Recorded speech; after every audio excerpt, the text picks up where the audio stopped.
Yo, what is up, pussies? We are back with another episode of MogCast. Episode number 12. And you guys probably saw the video before this that we posted. It was like a phone video, and it was last night. We should explain what happened.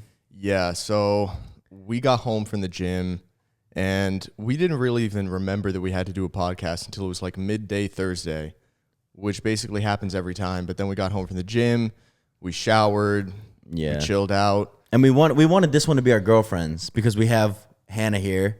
Wait, we should introduce them really quickly. Oh, that's probably a good idea. Introduce yourself. Hi guys, I'm Hannah. I'm Avery. Yeah, so Hannah is James's girlfriend, flew in from Canada.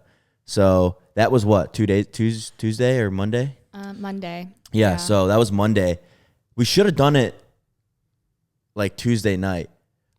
I know what we should have done. Yeah, we fucked up, but we should have done it every time. Yes. Every time we do a pod. So now the podcast is delayed, so we're giving this to you guys on Saturday. Sorry about that, guys. But real quick, do you guys know who Connor Murphy is? I've heard of him. Yeah, I don't. He's done some wacky stuff recently. That's all I know. Yeah, the last week. So you've only heard about him or last few days recently. I think last time when you kind of spoke about, like the last time I was here, when you guys spoke about him a little bit, but other than that, like haven't really paid attention. I first heard of him when y'all were trying to get him on MogCast. Yeah, we want him. He's in Austin, so which is only like an hour and a half away. So we wanted him on the podcast, but now I'm starting to think, we don't want you, man. Sorry, Connor. If he came in and actually sat down, I would literally want to I would want to break him. Whoa, he's definitely not coming on the pod now. Connor, come on, let me try to break you, bro. Not like sus. Yeah, no, mentally. Let me break your whatever trance you're in. But no, seriously, this whole week, I mean, you guys saw it. I was showing you this whole week. He posted his debit card. Supposedly he's taking ayahuasca every 2 hours. Background, Connor used to be the opposite of what he is now. He used to be the sickest cunt. I mean, I guess. But I'll show them a picture. I saw his old photos. He used to look super aesthetic, and the types of videos that he would do would be like the classic showing my abs to girls on Omegle, Omegle reactions, kissing girls in public, like all that kind of stuff to get views. I think I've seen those like years ago, though. Yeah, he was popping off years ago. Yeah. And then, I don't know, was there like a time delay between him making those kinds of vids, Sush? Yeah, he went like missing. Not missing, but he went like off social media. Yeah, he went off social media, and then he like resurfaced with that video. So he resurfaced with this video a few months ago, or like a year, I don't even know. Like, let's say 6 months ago, he comes out with the video. You're pretty aesthetic. Yeah, you look good. And he came out with the vid saying, I mean, it was him just sitting in front of his computer, and he was like basically having a mental breakdown. A lot of people didn't know if it was for publicity purposes or not. And then his friend Brett Maverick, who's another YouTuber, basically made a story and said, this isn't a publicity stunt. We're looking for Connor right now. We don't know where he is. This was right after he posted this video where he came out and basically said, like, I can't remember exactly what he said, but it was something along the lines of, my whole life has been a lie. I'm doing all this to try to like make my parents proud. I'm having sex with all these girls because I got something to prove, and like my life is empty. And turns out what he did was I don't know if he went down and did the whole shaman ritual down in South America, but he took ayahuasca, which is this psychedelic tea that basically gives you an out-of-body experience, and you have to be in a good mindset to take something like that. And that's the shit that they said that was talking about like aliens, right? Like if you take it, you like literally talk to different beings, right? Well, yeah. That's what Joe wrote. I'm pretty sure that's Joe's whole shtick is like, because Joe's taken ayahuasca a number of times, and basically, I'm trying to keep it concise, but basically, psychedelics in general, but definitely ayahuasca, make you very introspective, and they force you to like look at aspects of yourself that you might not want to face on your own or might be really repressed. And with Connor, this very obviously happened, and he had a whole identity crisis. It was kind of like, what has my life come to? Then he went missing. His friends were looking for him, and then he came back, and he's all enlightened. And then he made an OnlyFans because he's enlightened. Yeah. And then what? I mean, No, so you pretty much explained it. Like, he's fucking weird. and since then he's really gone off the deep end. He's making like music videos now. Yeah, Like weird fucking music videos. last week he had like his debit card on Instagram and shit like that. But I just wanted to say, before we got into anything, I just wanted to talk about, like, dude, that guy needs serious help. He's gonna die. I think he's gonna kill himself. But I don't know. When he first came out with that video, I really felt for him because I've taken psychedelics a number of times and I've had some bad experiences on them or just like scary experiences. And I could tell like he was going through it. But now he makes this OnlyFans, and a lot of this crazy shit that he does, he kind of traffics people over to his OnlyFans. Like, he moves them over to his OnlyFans. He promotes his OnlyFans. And it's like, Yeah. I don't know how much of this is just a wild publicity stunt. Yeah, he's making money from it. He is. But wait, that makes me like wonder, what would you guys do if we had OnlyFans, being our girlfriends? I feel like that's kind of disrespectful, though, in a way. If I I had an probably OnlyFans? I wouldn't like it. I think everybody kind of knows what direction people go with OnlyFans, but I know some people who have like OnlyFans or Patreon, but don't do it for sexual reasons. Like, if they have like a huge fan base and they want to have like a Patreon or OnlyFans, that's just another way to make money. But if it was for the reason that OnlyFans was made, I think that's a completely different story. That's why OnlyFans was originally created. What I think was sort of like a second type of Patreon. So just to have, creators could like interact with their fans, but then it quickly turned into just like sex stuff. Right. I think if it was you guys or James, you made it for that reason, What, sex stuff? yeah, we would have a conversation. Oh yeah, for sure. Yeah. But imagine like a good month on OnlyFans. You got like a new car.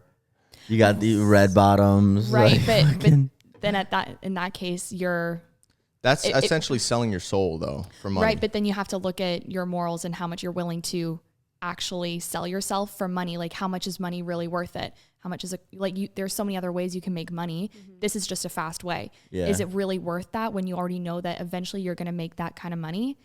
It's how patient are you? And Yeah. I mean, we've Where talked you're about more- it. Yeah, we It's have. it's last scenario pretty much. Like, if I'm a homeless, what? like it's like the Oh, last yeah, scenario. yeah. Like, if I'm homeless and like I need money, it's like OnlyFans time. right. But That's it. That's the only Honestly, I time. wouldn't do anything like that for money. Like, I'd rather be broke. yeah, Yeah. me too. It's just But mine. even then, I feel like if that was last case scenario, you would still take a step back and think, okay, is this really worth it? Is there another way I can make money before even doing this? I mean, money is only like a vessel towards happiness, basically. That's why a lot of people want to make money. So if you're going to be unhappy because you're permanently exposing yourself online in a way where you're giving up your dignity and giving up your morals, then, I mean, the only purpose of having money is to try to attain happiness. So then what's the point if you're kind of giving up your happiness for that? Right. But if you're doing OnlyFans, I think that exposing yourself, that's temporary. That's temporary happiness for long-term unhappiness, right? Because that's what I'm saying. everything is going to be online forever. Take Mia Khalifa, for example. Oh, yeah. I saw this, like the tiniest clip of an interview where she basically said that she hates going out in public because she feels so exposed. Even if she's in winter clothes, Yeah. she feels like everybody can see her. And at the end of the day, like, Damn. what is making it worth it? Nothing is worth that. Exactly. Because then if you're driving around, Gary Vee is the one who said, I'd rather smile in my Toyota than cry in my Ferrari. 100%. I agree. So Yeah, but Gary Vee says a lot of shit too. he does say a lot of shit, and he's also worth a lot of money. And it's pretty easy to say that kind of stuff when you're worth a lot of money. But I've also heard a lot of times that people will be down bad and they think that all they need is money to cure their issues, and then they end up making money, and it turns out they still have all the same issues that they had before. Because all money is going to get you is either materialistic things, or if you use it in a more meaningful way, it can basically provide a safety net for your future family. It's how you choose to use your money. Yeah. Pretty much. But I mean, would you want your future family to know that you did OnlyFans to make all that money and expose yourself online? I mean, that's the question you have to ask when you make an OnlyFans. Yeah. Personally, no. Like It's becoming more mainstream now, though. Who knows? In like 50 years, everyone might have OnlyFans. yeah, but OnlyFans might be the new IG. Oh, I would hate I wouldn't be that. surprised. And like you wouldn't have to put like you wouldn't have. Why am I thinking like scenarios right now? Like, Let's hear it. well, like you wouldn't have to post. Yeah, sorry guys, this is a rolly chair because we only have 3 of those wooden chairs because one of them broke. But you're in a scenario where it's like everyone's on OnlyFans, but the only way to like get followers is just like post more nudity and stuff. So then only the most. If that's the Yeah. case, then we got some real issues. I think that's the direction because dude, everybody's getting OnlyFans. Like a lot of fucking people. I mean, that's the direction that just society's been moving in general, not just with Free the nip. OnlyFans. Free the nip, you Yeah, know? exactly. OnlyFans is just a manifestation of this kind of, in what I see is this over, what's the word? Trivialization of sexuality. And I don't think it's a good path to go down, personally. I agree. Personally, I agree. All right. Yeah. So for you two, because Hannah, you're more of like in the industry, and Avery's just like you're just normie worker outer girl, right? Like you're just like you're not just a fucking you're not normie. trying. No, you're not No, trying to I'm do not trying to do pursue, fitness, No. right? So what inspired? Like I want to know the differences between your guys' story to inspire you guys to work out because I would feel like First? yours is probably different than. Yeah, mine was I would work out every now and then. I kind of like grew up working out because my mom ran a lot. So I would like be forced into like running races and like doing stuff like that. And then like as I got older, I kind of just like sat there and looked at my body and like I was just unhappy. Like, I feel so skinny. Mm-hmm. And then I was like, I kind of want to like build muscle. And like everybody around me was saying like, no, don't do that. You're going to look bulky. And Yeah, like, that's the you're- classic. Look manly. I That's the hate classic when that, people are like, yeah. "Oh yeah, girls shouldn't lift; they look bulky, or they don't want to lift because they look bulky." Yeah. And then I was like, well, in order to do that, I need to bulk. And then there was that problem with like, people are going to think I'm fat. Mm-hmm. And then honestly, I just stopped caring what everybody thought about me. And I was like, okay, I'm going to start lifting weights and I'm going to stop like trying to lose all this fat on my body that I don't really have. I'm just Yeah. stick. Yeah. How fast did you see progress? It took up until quarantine, I'd say like a year. And then I was Holy like, fuck! whoa, like it was like, it took a while and then like just shot. Well, That- when that's you're that natty. bulking- That's that natty female status. natty female, but also when you're bulking, you're gaining kind of, in some cases, you're gaining like equal parts fat and muscle. So as you're growing muscle, your physique doesn't really seem to change. You just seem to be getting slightly larger until eventually you cut and it's like, holy shit, that's all the stuff that I've built underneath. Yeah, when quarantine hit, that's when I was like, okay, I'm not going to bulk anymore. I'm going to cut. And then I cut and I was like, whoa, I did not know like I had all this muscle on me and I just looked like way more toned. Yeah. How about you? How'd your For fitness me, journey start? well, I was an athlete my entire life. I was a competitive gymnast for like 11 years. And once I stopped, I was really sedentary. Literally all I would do is wake up, go to school, come back home, eat, homework, sleep, and that was about it. And then in high school, I started doing track because that's just what my entire family did. We all did track. And but still, same idea as like I saw my body completely change once I quit gymnastics because that's when I hit puberty. And like my body just completely changed. So it's something that I wasn't used to. And then again, I did track. I was really active then, but still was quite unhappy with how I looked. And my best friend, Val, who's literally right over there, and my high school boyfriend, Val started getting into working out and lifting. And my boyfriend at the time, he was really active as well. And so they kind of just put the idea in my head just to start working out, going to the gym. I experimented first not with weights at all, because I still had that same misconception. And Oh, you didn't do weights? I Just didn't do like weights. push-ups and Dude, stuff most and girls air think squats? you're going to get bulky. I started off with like, it's a super popular program by like Kayla Itzinez, like the Bikini Body Guide. And it's like all HIIT workouts, like home stuff. And then with like the few like 2-pound dumbbell Did you things. notice anything from that? I noticed I was. You probably burn extra calories. Yeah, my Leaner. body started to change, but only because I was really hyper focused on food and I was under eating. So it's like the combination of the two. So you were just leaner, basically. I was leaner, but my shape didn't change at all. And then Val was going into the gym, and my boyfriend at the time as well. So then I just started, and I think that was in grade 11. I want to say at end of grade 10. Grade So 11. how long have you been lifting then? Like 7 years? 6? No, five or six. But like actually training, like there's a difference between working out and training. Right, like I've been lifting. working out for like 7 years, but actually training probably my freshman year like of lifting university. weight? No, like actually just not half-assing it. Okay. Kind of just going into the gym with an actual plan and Like goal a for split something. and like maybe Yeah. extra diet, like better diet. And that probably started in my freshman year of university. So what made you realize that putting on some muscle is not going to make you look like a man? Was it like watching influencers and stuff talk about it? I think it was yes and no. It was like that along with conversation. Like I was very naive up until about honestly 2 or 3 years ago. Just very naive about everything in general. And it honestly took, like Val educates me a lot on a lot of things. She's really, really smart. And if I had something, like if I knew something and I mentioned it and it was completely wrong, she'd correct me on it. Mm-hmm. So it was like, I was literally the kind of girl who thought that fit tees worked when I first started. Right. And then it took like being educated and learning things and taking classes in high school to teach me that, okay, that's all. That's what kind of false. sucks is that those types of influencers are the most popular. We never hear about them because we're in the fitness space of like actual Real, lifters, like yeah. people that actually go to the gym, lift weights, stuff like that. But in terms of Like general fitness, Chloe Ting. yeah, or like V-Shred.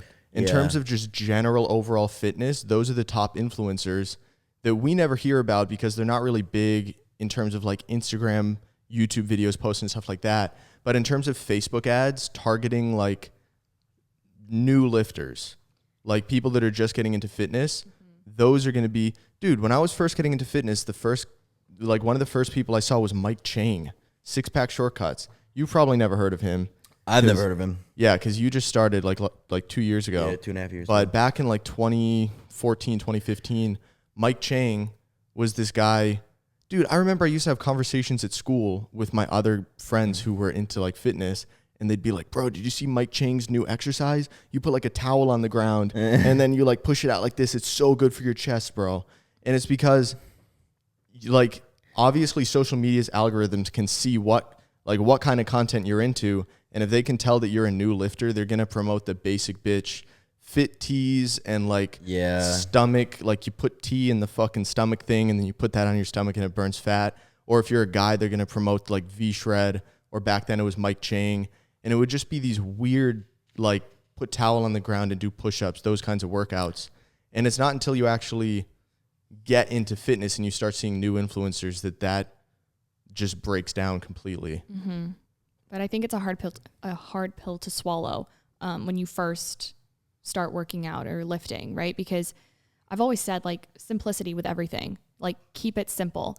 And when you first start working out or going to the gym and lifting weights, at least for me, I found it difficult to fathom that it could actually be this simple: progressive overload. If you want to lose weight, caloric deficit. Like it really isn't hard. It's not a whole equation that you need to know and remember. And so when you first start working out, it's a hard pill to swallow to realize like, damn, it's not rocket science. Yeah, but when you're new to the gym, that is a hard pill to swallow. And it seems harder because what seems easier? Yeah, it's so simple. Drink this tea every day and you get shredded, or like you have to eat less food than you want every single day. for like months And until actually you look train good. hard, yeah. Yeah, and train hard. So it's like beginners are going to choose the easy pill, but then once they find out it doesn't work, then they're forced to take the hard pill. Mm-hmm. Well, then at that point, it's like... Just real quick, just to sum it up for our 3% female viewers, there is no such thing as like training just to get toned. And take a look at Avery and Hannah. You're not going to get bulky or look manly if you lift weights. You're going to add shape. Like, it's physically... Dude, sorry. Bless you. Sorry, was that loud in the mic? Because it No, sounded no. loud. It's fine. I'm burping, you're sneezing. We're a mess. Excuse me. Fuck, dude. Yeah. It's an early morning for us, guys. It's 2 p.m. 2:30 p.m. Yeah, it's early for us. So 2:30. Oh, shit. Sorry. Yeah. So the fuck was I saying? I don't even know. Okay. He was saying that like you're not going to get bulky. Yeah, exactly. Oh, yeah. The idea of getting toned is simply building muscle and then not having and then you're just shredding fat off of your body. And Yeah. that's what's going to give you that toned look and show what's actually underneath your fat. So it's not, when people say like, I want to get toned. It's always girls that are saying that. Yes, It's never it's- guys. Yeah, guys. That's what I mean. I'm like Yeah. talking about girls.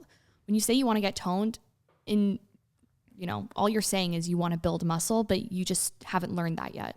But girls, because they don't really know shit about training, no offense, when they're just starting. So they think getting toned is different from having muscle and being lean, when they're literally the exact same thing.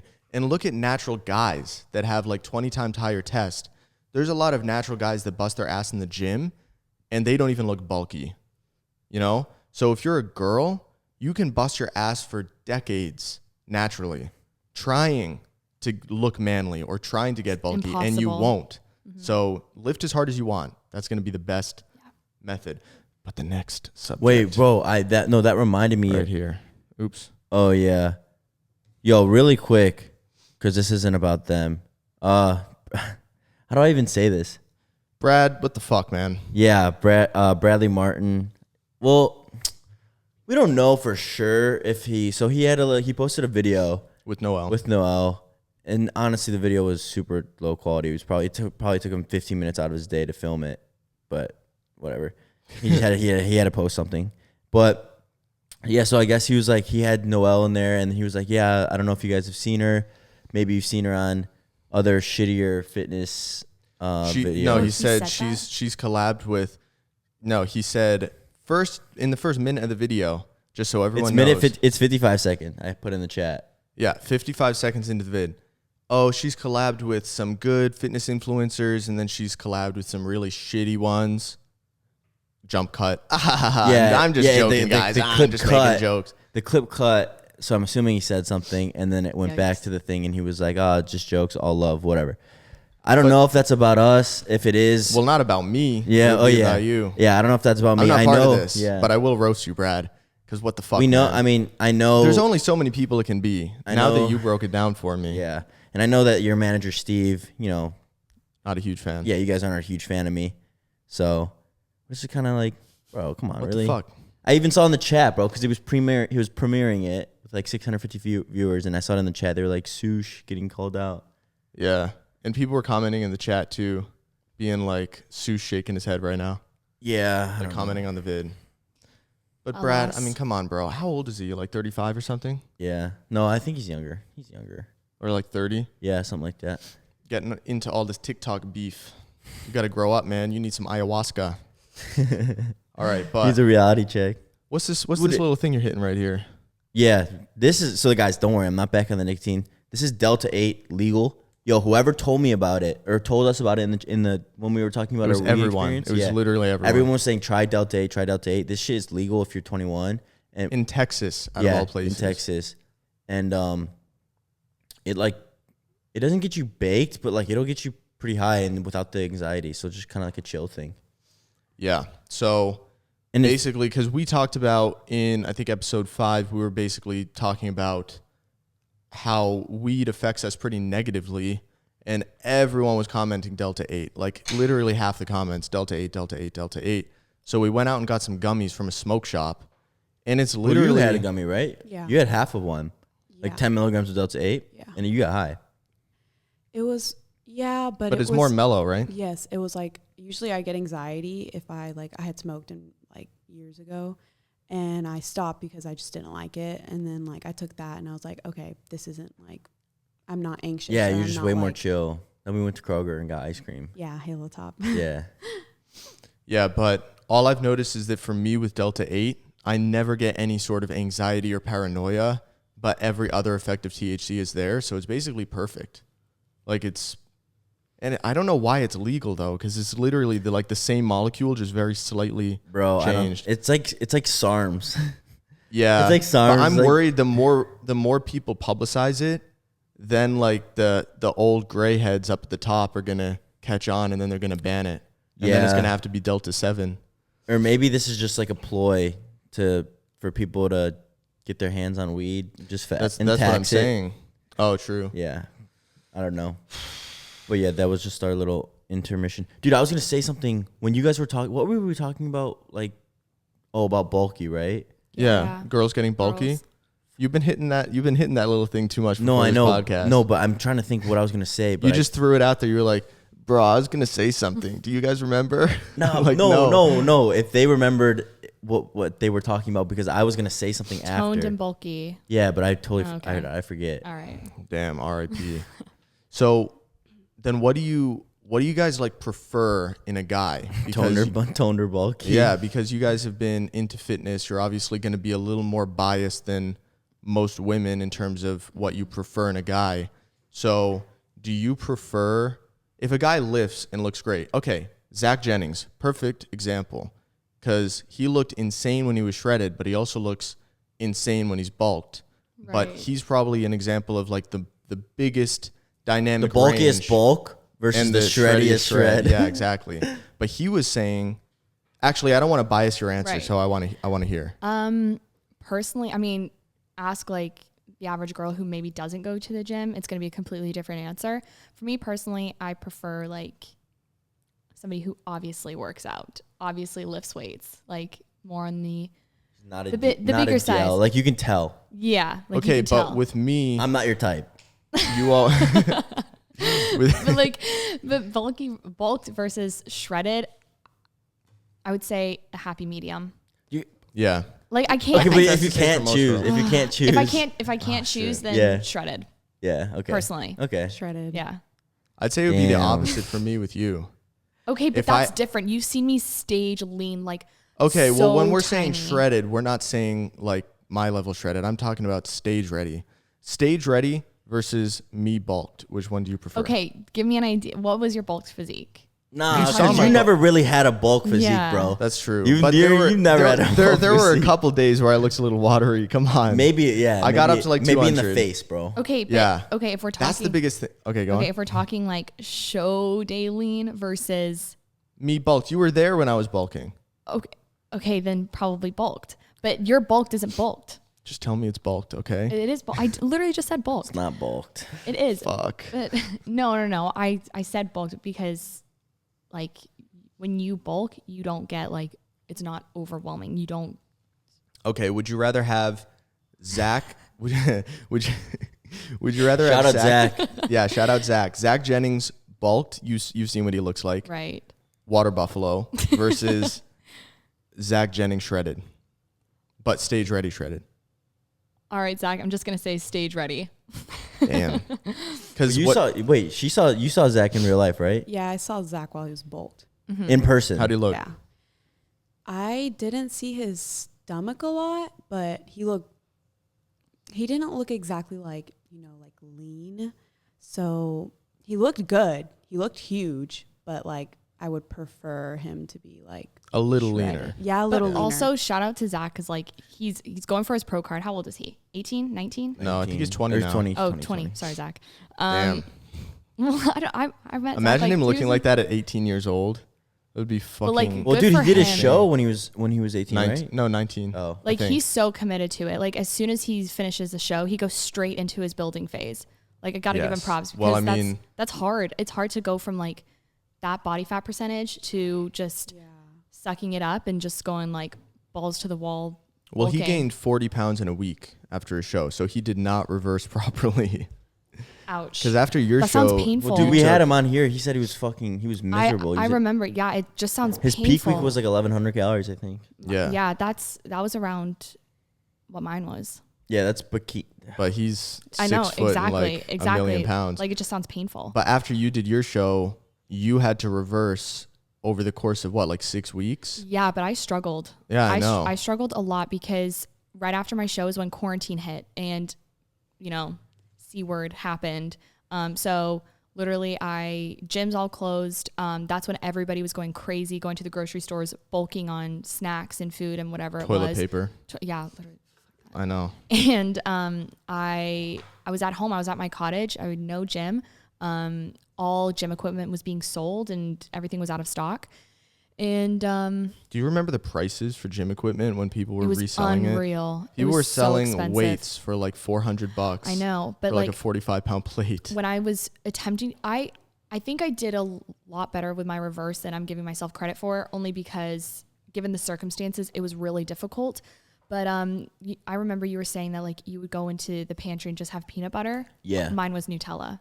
Yeah. I would brush my Damn, teeth. But I don't know even if it was quarantine that did it though. Okay, but like for me, I was just It was an coming off eating of disorder. a show. I was just coming off of a show and I was so hungry and I would hit my macros, my reverse macros, and I'd be like, "Good job, Hannah. You can reward yourself." I would even try and brush my teeth to try and get like I've heard the that taste as well. out of my mouth. I've heard that as well. I'd go to bed. I'd lay in bed, and then all I could think about was like in between Nutella. my room door and my kitchen is my pantry, and like there it is. Yeah. So I would literally go and I would hide Damn, from my I didn't sister. even know this. I'd hide from my sister who was upstairs, and because you can the walls are fairly thin, so you can kind of hear everything.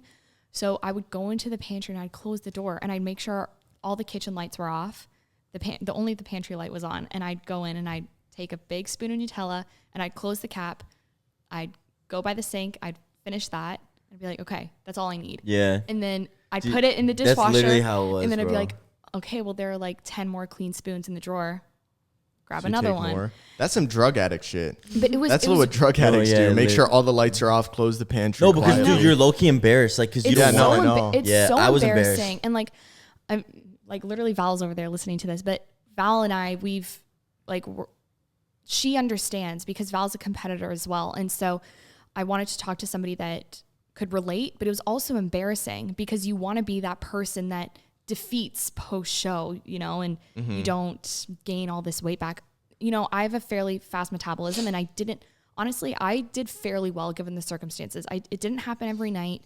I struggled the first few days and then it slowly weaned off. Yeah. But eventually I had to say to my coach, I can't follow these macros. Like I need to start eating intuitively. Like, I'm sorry, I can't do this. And all of a sudden within a few days, I was completely fine. It was the numbers. It was constantly tracking numbers and seeing what my calories were at that really fucked with my head. Yeah.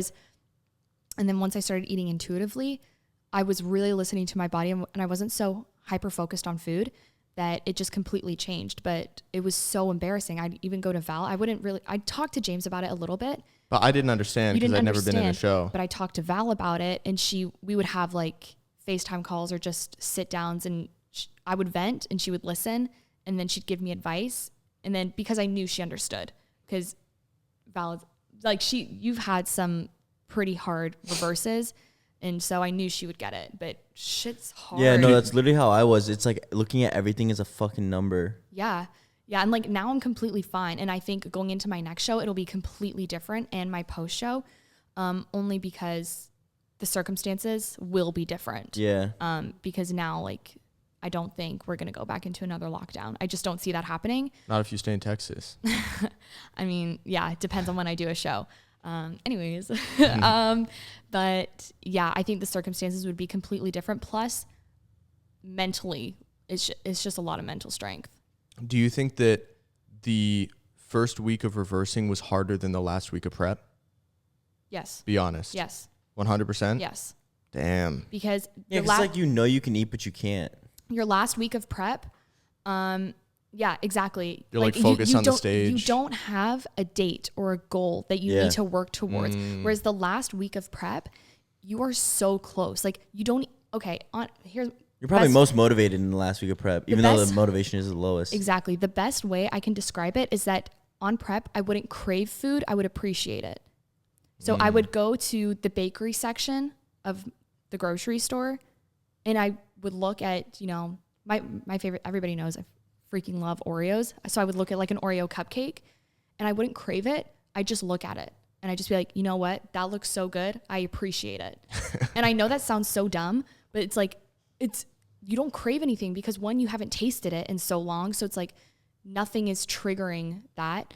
But even on my explore page on Instagram, it was all food. You would send me food shit all the time on Instagram. All the time. And it wasn't even like I knew what I wanted after my show. And I wouldn't even say, oh my gosh, I want this so bad. I'd just be like, holy shit, that looks so good. It's just like an appreciation. I don't know how else to explain it. It was funny because after your show, we went out. Where did we go? Buffalo Wild Wings or some shit? No, we went to Cheesecake Factory. Oh, yeah, Cheesecake Factory. Yeah. And you were only able to eat like 2-3 chicken fingers. Yeah, I had the whole basket of bread. And then that's right. Then I could only have like 2 or 3 tenders. Did you feel like absolute shit after that because you weren't used to it? Yeah, when we got back to the Airbnb, when my sister Alicia, Val and I got back to our Airbnb, I actually couldn't stand up in the shower because my stomach was so distended because I had so much food, or what my stomach thought was so much food, that I actually couldn't stand up in the shower. I was like crouched over. Damn. Because it hurt so bad. So does this conversation make you ever want to do a show? I would never do a show. I mean, my first cut, I literally developed an eating disorder with my sister because we were both cutting at the same time. Fuck. We both got into like fitness and we were like, okay, let's shred. And we would count all of our calories and we were under eating so hard. Like me and my sister would be like, all right, let's do fasted soul cycle class. And then after we can have like a smoothie and it's like 100 calories, whatever. Like we're like literally negative 300 by 5 p.m. And then we're like, okay, salad for dinner. And then, oh my God, it's super late. Hey, you want to go to Walmart and get like apple pies? Yeah, let's do that. Okay, restroom time. Oh, really? Did you really? We would have times where we would like feel so guilty. We're like, okay, let's just like purge it and then we'll be fine. And then like we're like super shredded. Like luckily I never had like thoughts like that or ever did that, but I know people from high school who did do that. And like they really, eating disorder, they're not a thing to mess around with. Yeah, they're not. I didn't have a major one because like it wasn't like every day. It was just on our cheat days. Like we thought we deserved it and we're like, oh wait, if we purge it now, like it doesn't count. Right. So it would be like once a month we would do that. See, that's hard. And then like I started getting into bulking and I was like, I literally do not care about what I eat. And I was like so much happier. Like that was my happiest moment of my time, was my first bulk. I was like, I can eat what I want and I still look good. Yeah, when you're not thinking about not what food. I want, but I can eat more. Right. Yeah. I feel like it sounds like I'm shitting on competing. Like it's honestly great. Like I absolutely love it there, but it's going to be hard. It's just hard. Hard, there are challenges with it, but I didn't realize how much I loved it until I did it, only because it made me realize that I'm such a disciplined person, a lot more than I thought I was. I love routine, a plan, everything that goes along with it. But it's like, it's just so mentally hard, but that's what teaches you how amazing it is. But it's not for everybody. So it's, you kind of have to, figure that out. Yeah. I'm going to do a show eventually. Are you going to do a show? Will you do a show with me? Dude, not anytime soon. I've talked about this before. I have to get fucking bigger. I'm like, because I want to go, obviously I'm not going to go in like a natty show. So obviously I got to be as big as these guys who are like actual amateurs. True. So I got to get fucking bigger. But I feel like you have the biggest difference of bulked versus cut physique in terms of how big you look. Like when you're fully bulked. Oh, dude, I was like so depressed. I'm not even saying even you like don't 3 look weeks. good, it was 2 weeks ago or so. But you just don't look that big. But when you're shredded, like you showed me old shredded pictures where you were like literally like 40 pounds lighter. Yeah, and you looked insane. Yeah, I looked so much bigger. So it's literally, I think with you, it's just like ab fat. Yeah. And once that goes away and you have abs, and I get like the like roundness of my delt. Yeah. And stuff like that. So who knows? Maybe at the end of this cut, you'll reconsider and do a show with me at the end of the year. Yeah, we'll see. Not at the end of the year. I think like start a prep at the end of the year or the beginning of the year. Fair, and then, yeah. I was saying 5 years for me. Like me just hopping on stage Yeah. at 25 with like all this mass. Yeah. 5 years is just like, Even like 23, 24, you'd be You'd good be with that. huge. I think, James, you could really make a dent on stage, like right now.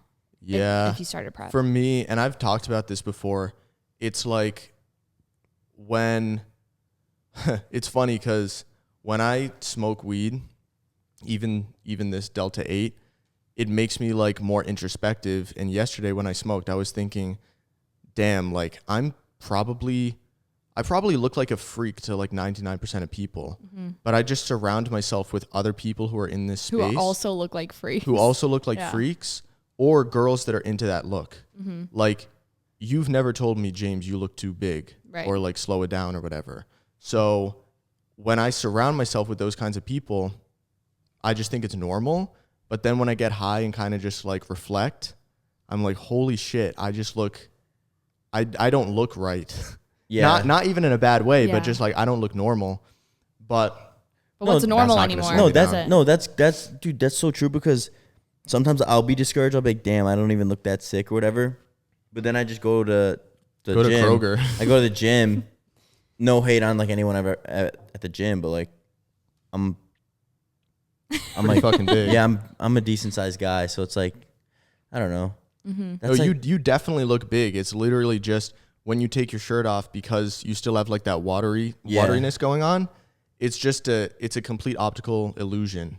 But Yeah. that's why I'm saying once you lose that, you might be more motivated to compete in like another year or two. dude. Well, I'm scared because we're all going to Tulum, and we're all like literally trying to get as lean as possible.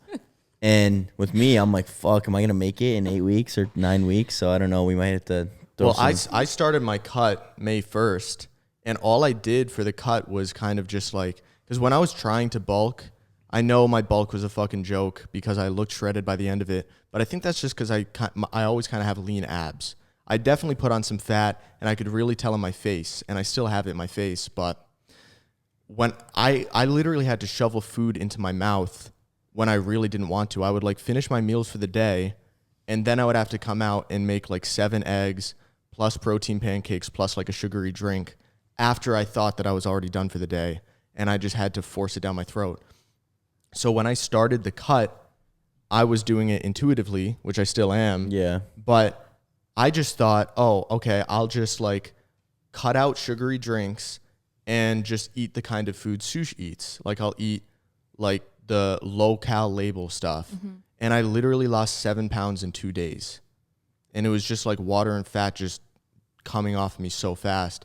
So for my first couple weeks of the bulk, I literally need to, my first couple weeks of the cut, I need to kind of stay bulking almost. You said and just you make May 1st. yeah, and I just need to make very micro adjustments. Like right now, basically all I'm doing is just I exchange sugary drinks for no-cal drinks. So this is diet root beer.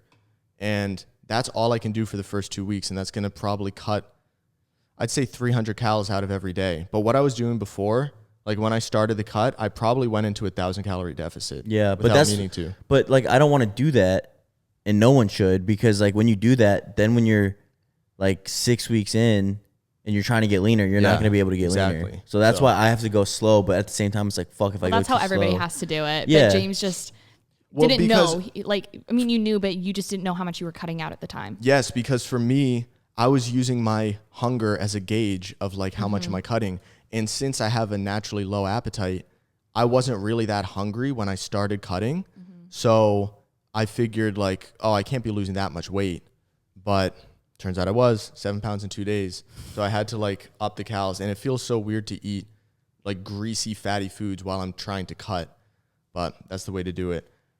However, when I go on, like when I do an actual show, how easy do you think that's going to be for me, knowing me? I think it's going to be difficult. I think not the eating part. I think you're Be honest. I think you're Be disciplined. honest. Okay, I'm being honest. I think you're disciplined, but I think that you are thinking it's a lot easier than it is. No. I know that prep is hard.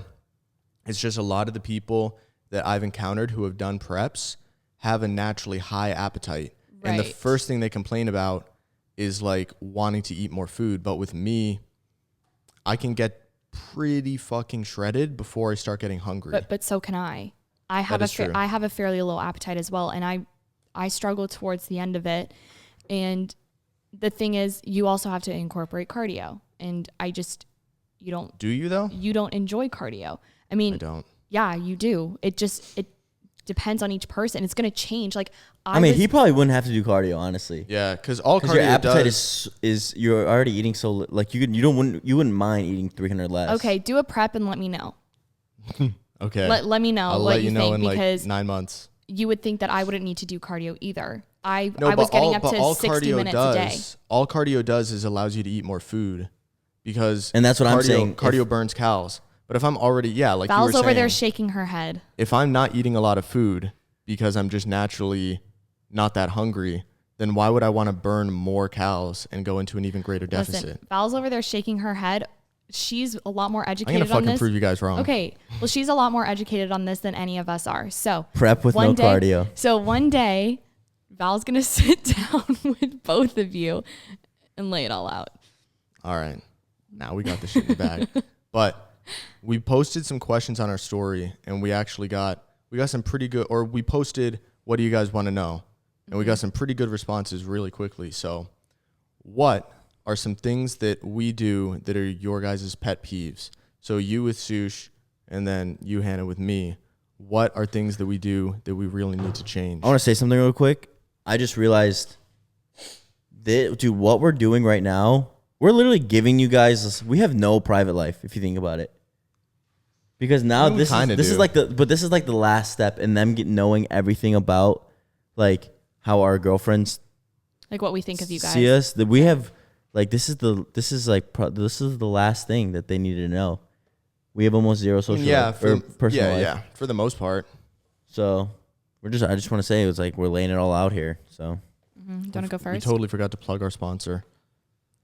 Anna We have none left. We ate all the Anna bars. But I mean, they're not even in stock. But when they are in stock, you guys already know the deal.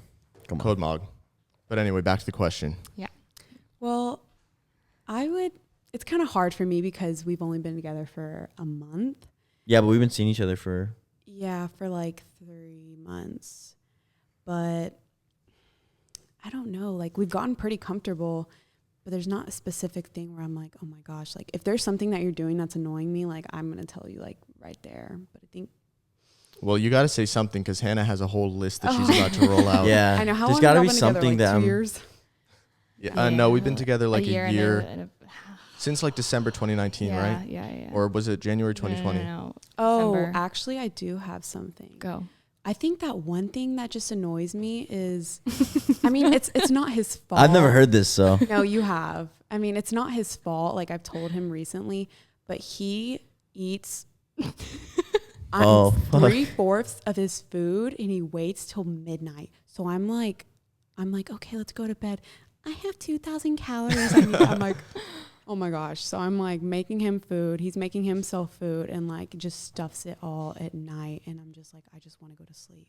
Yeah, but that's the reason why I do that is so I don't like binge at night because I'm already kind of binging, but it's like still in my calories. Intermittent fasting. But yeah, you don't. Exactly. You get upset with yourself. You're like, oh my gosh, I'm so tired, but yeah, I have to go to sleep. But I'll never change it because that's just how my brain is wired. And I know that annoys you. Because you'll lay in bed and you're like, I'm like so tired. I'm like, oh, I want you to be next to me. And then he's in the kitchen. And I'm like knocked out. Dude, on prep, if you do decide to do a prep, it's going to be even worse. Because you're going to literally not eat anything until 1 a.m. And then you're going to eat the entirety of your day's meals all at once. Low key, I feel like that's why I can do it. It's because I've already been doing this. Like I kind of switched up my eating style. You might have an easier prep than me actually, because I'm going into it kind of with like my appetite will take care of it attitude. But with you've already been through cuts. It's already mental. It's already a mental thing. You already know. I can intermittent fast for fucking days, bro. Yeah. I mean, I kind of do accidentally. Yeah, we like do every day. Yeah. Honestly, we don't fucking eat. We're too lazy to like. Actually, no, because we'll make. I take that back. We're not lazy, but. We're not lazy when it comes to fitness. We're just lazy when it comes to things outside of fitness. And here's social life, bro. We'll go to Remington's. maybe twice a month. Shout out Remington. The last- Thanks for taking us out of Remington our- invites us over. But literally, we'll go there, and then when we leave, we're like, all right, that's our like social life for the week. Yeah, for the week.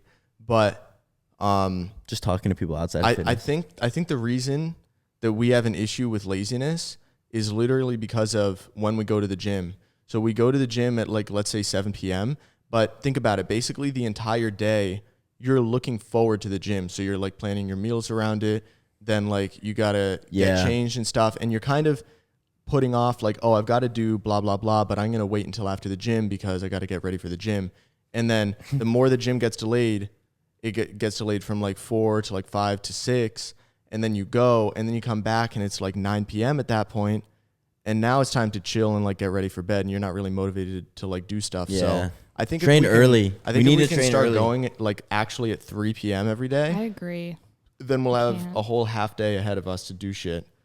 But Especially with like, because Hannah, you were saying, you were like, oh my God, I'm so fucking bored yesterday. Yeah, I was so bored. yeah, but that's okay. She was bored out of her mind, and literally Eric and I were sitting on the couch, and we're just like, this is a normal day. Like, But also it's because I've just finished school and my Trading crypto. entire life has been revolved around school and doing homework and studying and whatever it is. Yeah. And now I'm done. So it's like and you come into the laziest household in America. Yeah, exactly. And like I'm trying to kind of figure out my career and trying to build that and all of that, and it's just like Okay, but to be fair, yesterday Oliver and I were actually doing stuff. you guys like were Viscal busy. related. We were very busy. Yeah. But obviously you can't really. You're not going to come in and help us make like a business bank account. Yeah, 'cause I'm not What are you going involved. to be doing there? Yeah. And then like when me and Oliver are like, yo, how do we buy this crypto? Oh, you've got to download this app and then you got to transfer this and that. And you're not interested in crypto. Then again, you're just going to be sitting there, but Oliver and I are doing stuff. But can you imagine how boring it is when Oh, I every can single imagine. conversation is about crypto? all right, this is Hey, turning that's into been- an, that's this is been turning for, like, into the an past 2 argument. days, This huh? is like turning into a literal Hannah, argument. you're off the fucking pod. No, but that's just been the past 2 days. Yeah, because I got I've into been- it. I'm fucking crypto Okay, god. I do. Right, I want to babe? return to Yeah. this question in a sec, but I just want to say, like, I posted Safe Moon on my story, which is this shit crypto. I think it's a Ponzi scheme, but hey, you can make quick money from Ponzi schemes sometimes. And I posted that on my story, and everyone turned into a Well, fucking. now you're talking about Safe Moon, and then the Safe Moon's about to go. Then Yeah, you sell, and then I sell. guys. No, but tonight, let me finish. tonight, Elon Musk is going on SNL. Dogecoin to $5, guys. Buy Doge as you're watching this pod. Buy Doge right now. Yeah, but Sell Sunday morning. as soon as I posted Safe Moon, which was basically a joke because it's such a shit coin, everyone in the DMs was a fucking crypto genius. And most of these people are guys that have gotten into it in like late 2020, early 2021. And they're like, oh, you definitely just got into crypto. This is the first coin you bought, blah, blah, blah. Guys, Sush, you know this. I invested in Bitcoin. All you guys have to know is just ask him what's in his portfolio. Yeah. I've been invested in Bitcoin since August 2017.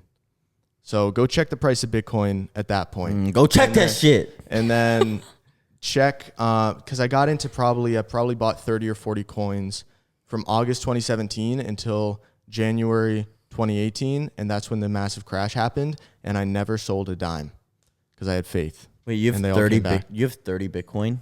What? Oh, I thought that's what you just said. No. Wait, did I say that? You said you have 30 to 40, you bought 30 to 40 coin. No, I bought 30 to 40 different coins. Oh, So there are a I bunch thought of we were these still talking about altcoins. Bitcoin. I thought you had 30 Bitcoin. I was like, yo, guys, this coin. You know, No, we would How not much be is 30 we would not be Bitcoin? living in How this much is house. 30 Bitcoin? If I had 30 Bitcoin, I'd be like, Sush, you'd never have to work. how a much day in is your 30 life. Bitcoin, bro? 30 Bitcoin would be, what's it at right now? 55. Like, so like 1.5 mil. Or Damn. You Yeah. should get into crypto. Nah, I'm good. we No, have money she- to lose. I thought you were. We've got money to lose. I thought you were gonna say. That was gonna be what you're annoyed about. Because lately I've been crypto man. Yeah, I don't know. Like, I get nervous about other people's money because I'm always cautious about my own. But then I'm like, you know what? He has his. He knows what he's doing. No pocket watching. You guys should take note. Yeah, but my dad, so I invested some of my own money back in 2017, and I told my dad what I was doing, and he had his retirement fund money. So he gave me like a very small portion of that and just said, play around with it. And he's probably not watching this right now, so I'll just say it. He probably expected that like years down the line, I'll just give him his initial investment back. But secretly, I want to buy him something fucking sick to give back for the 21 years he's been raising me. I really hope he's not watching right now, but that is going to be so fucking awesome when I can do that. But I want to get back to the question before. What are some things that I do? I already know, but I just want to hear. There's just one that really just irks me, and it's gives you the ick. Not an ick, but it's just like an ick. If it was an ick, it would be bad. What's his ick? Do I have an ick? No, I don't. You don't have an ick. No. What is it? So an ick, that's like something gross that I do? Turns you off. It's just like such a turn off. Yeah. You're like, oh my God. Like you could be like soaking wet, horny, and then an ick happens, and then you're not. And then Sahara Desert. Yeah. But like, he already knows this, and we have like a super promise. A super promise is like you cannot break it. He super promised me he was going to fix his sleep schedule a year ago, and it's so on and off. It's like no, because you're gonna be like, oh, I fixed it. A year ago? To be fair, I fixed it, but you didn't. It's so on and off. No, you didn't say I had to fix it permanently. That wasn't part of the contract. You just said I had to fix it, which I did with Sush. Remember, we had a few weeks there where we were waking up at like 11. What is that gonna do for me? Nothing. It's gonna. It was like fulfill the promise. Like 2 weeks. Yeah. Hey, but now I'm good. Barely. Now that I'm with you. No, you got out of bed at like 11:30, 11:45. That's better. Whoa, that's progress. That's progress. That's hella progress. What are you talking about? It is progress, but then Madrid fixed his entire sleep schedule, and now but he's a fucking he's a square. He's a fucking square. No. Wait, what time did you wake up today? 9:45. Why? I don't know. You just naturally got up then? Naturally. We literally naturally walk out at like the same time. Yeah, I was on my phone for a little bit, and we both walked out at the same time. So what did you do? You just like wait for me to get up and just like eat food and shit? I made food. Val came over. Val and I got coffee. Damn. I got you coffee. Productive. Thanks, babe. You're welcome. Anything else? There's got to be other shit. No, it's just the sleep thing. That's what I really bug you about. Anything else is just like super minor things that I can't even think about right now. Well, I'm fixing that shit. Do you care about my sleep? It used to, because it messed me up so bad. But he's good now, right? Yeah, he's good. He used to wake up at 3 p.m. and that would really annoy me because like I would have no time with him during the day. Then I would go to work. Then we would just have the gym till like 5 a.m. What are you going to say? So what you're saying is Sush was way worse than me. He'd wake up at 3 and now he wakes up at like 10. He wakes up around 10 to 11, which is pretty nice. Today was 11:30, but my back is fucked. Yeah, his back's hurting. So Accutane. Don't blame him. Yeah, the Accutane guys, real quick. Fucking, I was deadlifting yesterday.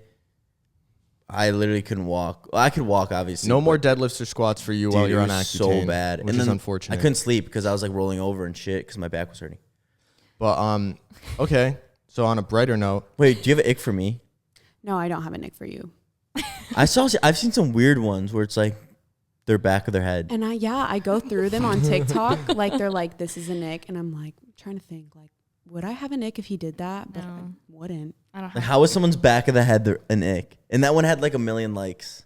I don't know. It's like the dumbest. Oh, what was he balding or something? Yeah, no. Just like if you see the back of his head, it's like such an ick. Damn. So you just gotta. All right. That's every time they move, you just gotta like stay facing them so they never see the back. Always of your head. in front of them. Yeah. Okay. So then, what's your favorite qualities about us? For you, mine is your eyes and your height and your eyebrows. Well, you're into like beautiful eyes. You like my Asian I like his Asian eyes. I don't know why. Like, which is weird because you've never been with an Asian guy. Never been with an Asian. I've never been with anybody. A white guy. I've never been with anybody but black guys until him. Actually, R.I.P. to my boy. Nah, bro. I'm kidding. You already know. I'm keeping up. Yeah, I think it was just a maturity thing. Like, I just was more open now. Mm-hmm. Mm. What's your favorite jam? Physical features, definitely your eyes. Wait. He didn't say physical. Wait, what? You didn't say physical, did you? Oh yeah. So okay. So you said physical. You only like me for my eyes and shit? I said your height. That's physical. Whoa. Your eyes and your height. No, not just physical. No, he's not saying physical. No, like I am saying physical. Yeah. No, both. I mean, personality-wise? Both. Say Okay. one physical, one personality. There's a lot of personality because I think that's what drawed me to you immediately was like, because I wasn't into anybody but black guys. So I was like, whoa, his personality, like super funny, super motivated, just like. Wait, what does that have to do with black guys? What do you mean? Your color? Because you must have gone above and beyond personality wise for her to break out of that. Okay. And then and then it was more like your honesty. I feel like I thought you were gonna be like this uptight dude because like you had a platform, and I was like, I don't know, he's gonna be like super cocky, but you were actually like super normal, super sweet and honest with me. I was about to say, I bet that's one of your favorite qualities, is seeing him on social media and being worried that he's going to be like that in real life. Mm-hmm. And he is sometimes, but then you learn it's a joke. Yeah, and it's it all is a just joke. Humorous. It is. And then he's actually like soft on the He's inside. a big simp. Sorry. I'm not, bro. Literally not a sim. You expose me like that? What about you, Hannah? Sorry. Physical and emotional. Physical features, definitely your eyes and your lips. You just have a nice Thanks, babe. face. You just have a Thanks, nice babe. face. For Henry Cavill on the podcast. Yeah. Welcome to the MogCast, man. And then personality wise, well, like we were together when you were really like when quarantine first started and you were just really struggling. So I've like definitely seen you grow and like your drive, like you're just super driven and motivated to better yourself and like your future. And I don't know, just like you just treat me really well. And what else? Just kidding. No, that's good. You're really smart. Oh, thank you. James is always. What about the fullness of his tits? Dude, yesterday we were looking at it. She grabs my tits a lot. I was gonna say So because don't like even girls lie like that that's not chest. a quality. Girls like Yeah. chest a lot. Yeah. I like laying on it. It's just like a plump pillow. Yeah. I can imagine what laying on his is like. You should try it sometime. Yeah, I gotta try it. Like after the podcast, I gotta try it. Acting like we've never cuddled before, huh? Come on, man. But yeah, you educate me a lot on things. I mean, like I said, like years ago, I was super naive, but years ago I was super naive, and it's just super trusting. That's so funny. Hold on, Hannah. Oh, No. Guys, he was like this. And his head was like under the. It was like weird. Yeah, he was breaking his neck sleeping.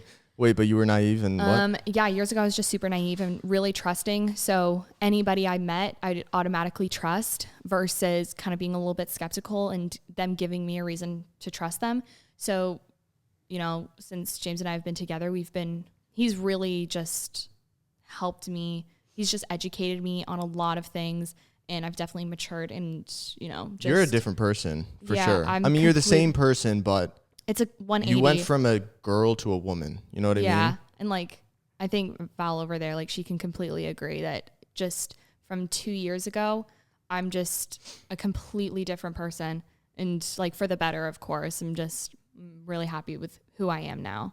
Not that I wasn't unhappy. You know what I mean? I wasn't unhappy with who I was, but I was newly out of a relationship. I didn't know who I was. I was trying to discover myself still in university. We were together for 2.5 years. And so I didn't really know who I was. ex-boyfriend. Yeah. And so I just didn't really know who I was. And then, you know, everybody goes through life and shit happens. And then, you know, we got together and like, you just helped me a lot, educated me on a bunch of different things. And yeah, you've helped me grow as a person. Long story short.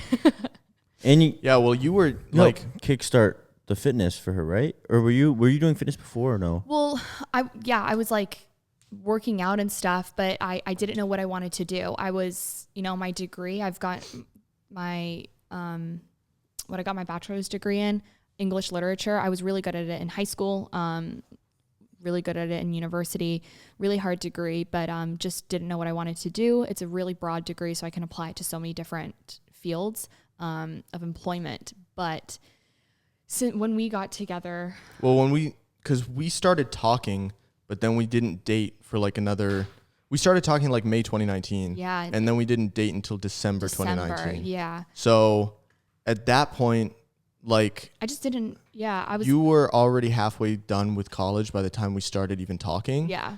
And I mean, I wasn't going to try to like convince you to drop out, even though I kind of did a little bit.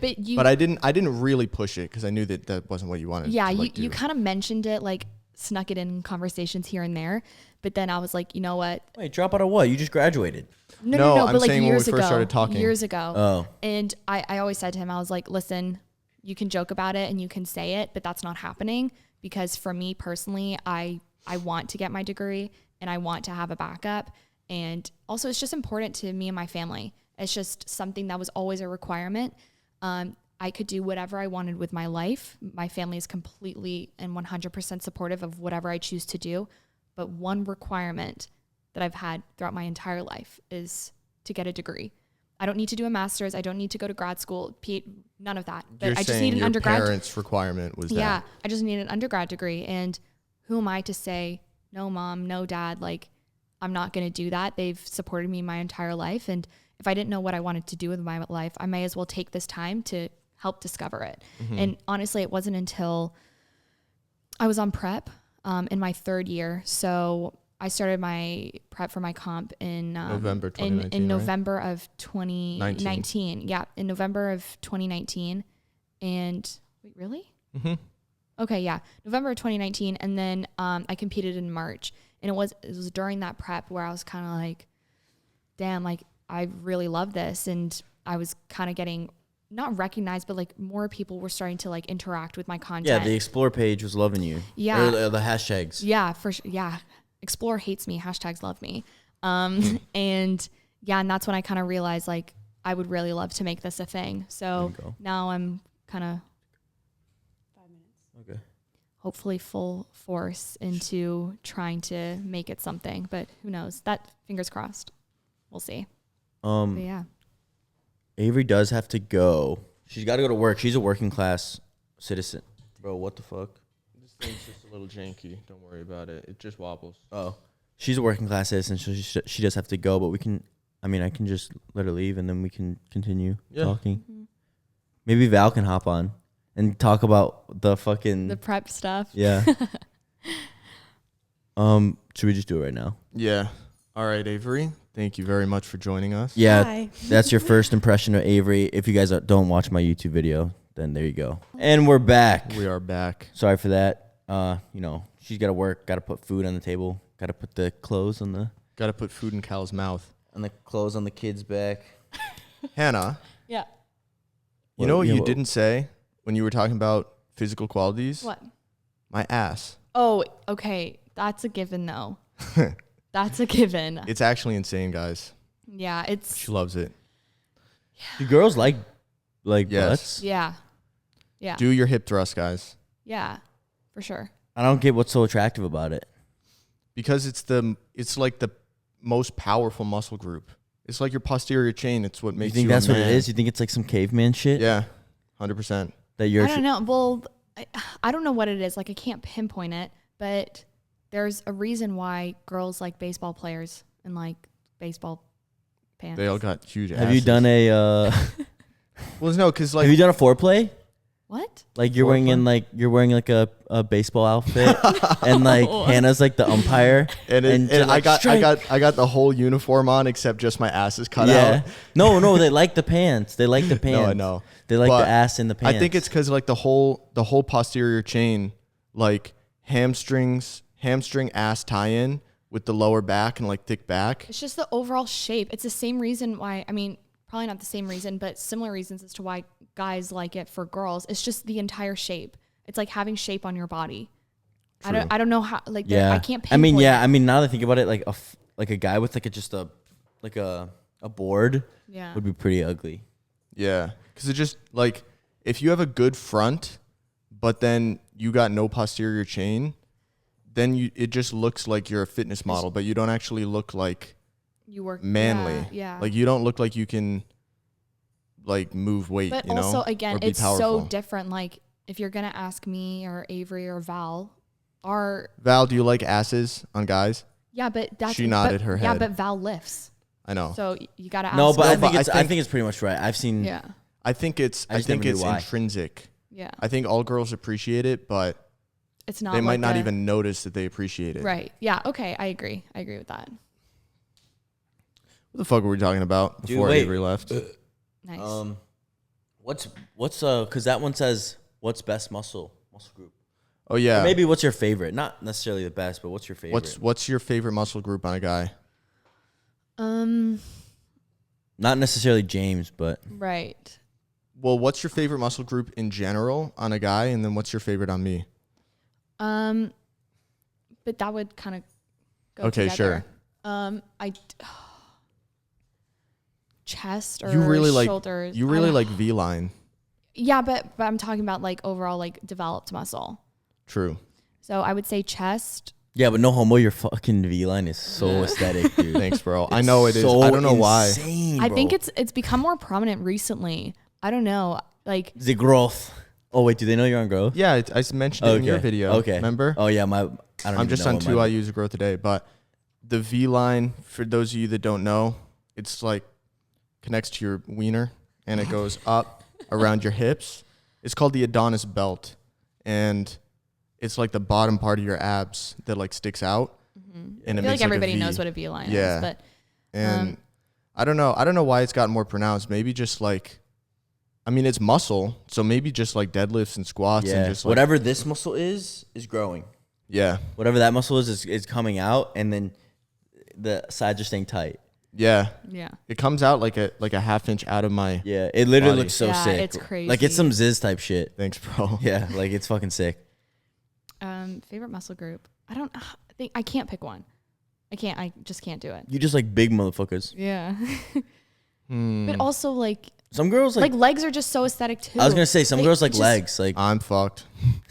No, what are you nah, but your talking legs about? are sick I'm when they're kidding. like yeah. When Like- I pull my shorts up, yeah. Like I think it's Just pull them down. if an average guy was just like walking on the street and he had a massive upper body and like No legs. stick legs, that would be a much bigger turnoff than if he had big legs and a smaller upper body. Yeah. I can think. see that.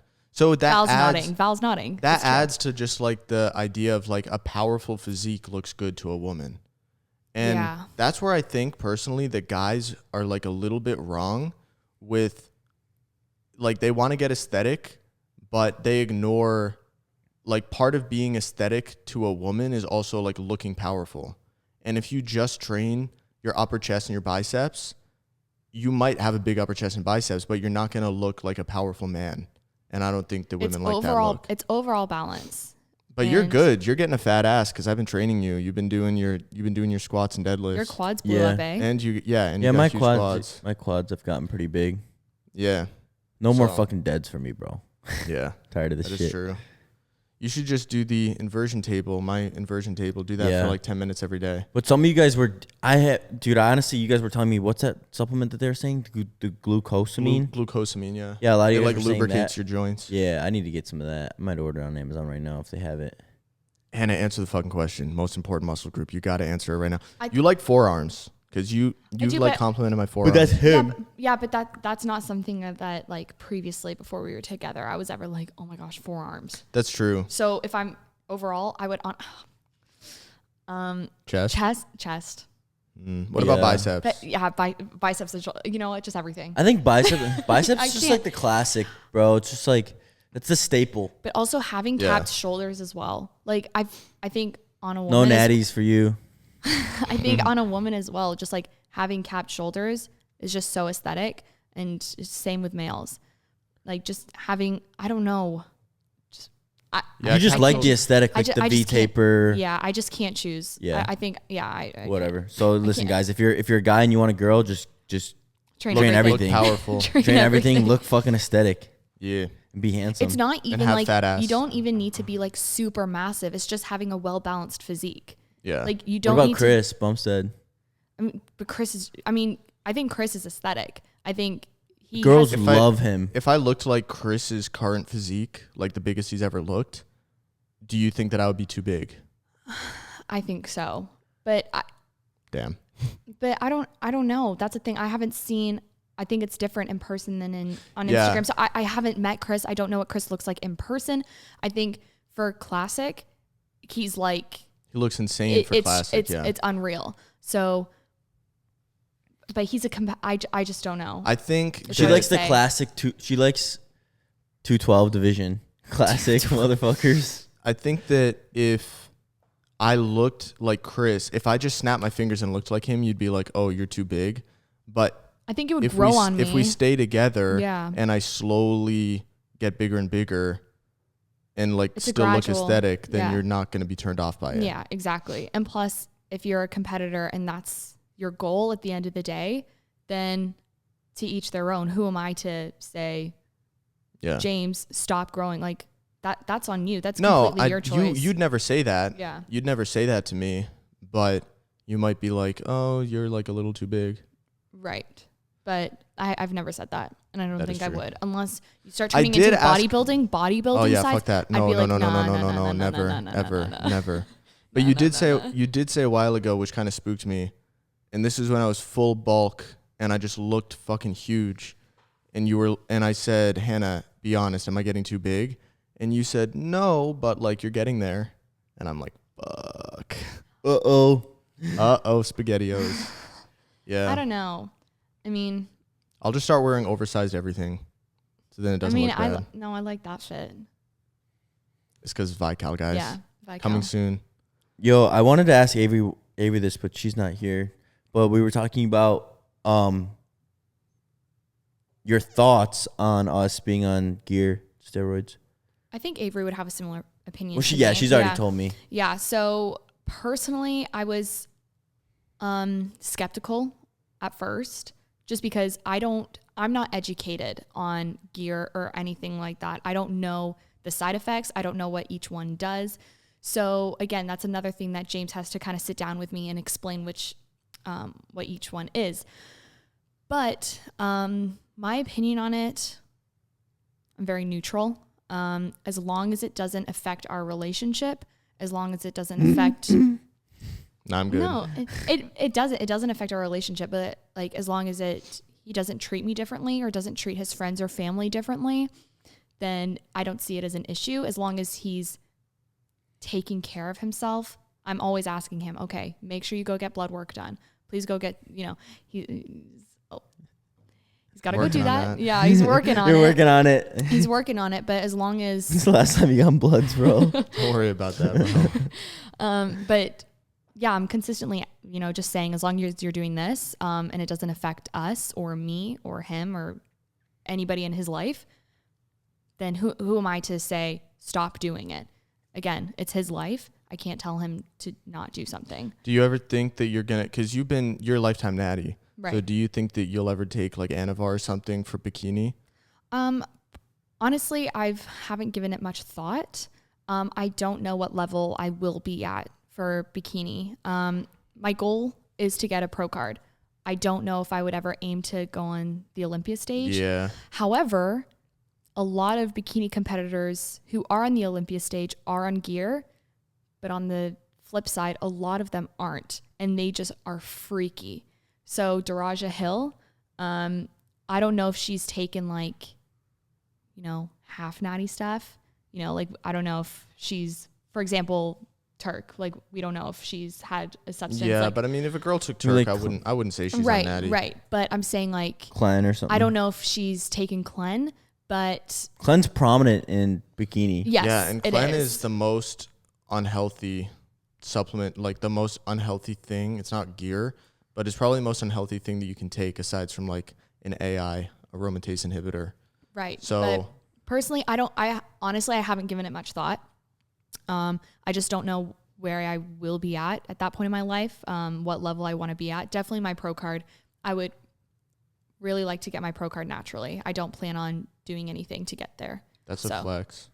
I hate to say it, like I don't want to toot my own horn, but I think I have the genetics for it. I think you So do too. I think I would be okay to get to that level naturally. I don't know. Do you disagree? Do you agree? No. I mean, I think you can. It's just really hard to compete Really against hard. girls that are on Anavar, because even Completely. like a little bit of Anavar for a girl, fucking changes their physique entirely. Completely. But again, I would need to sit down and do an insane amount of research. And even then, you know me, I'm too scared to do anything. I think you should just do Turk.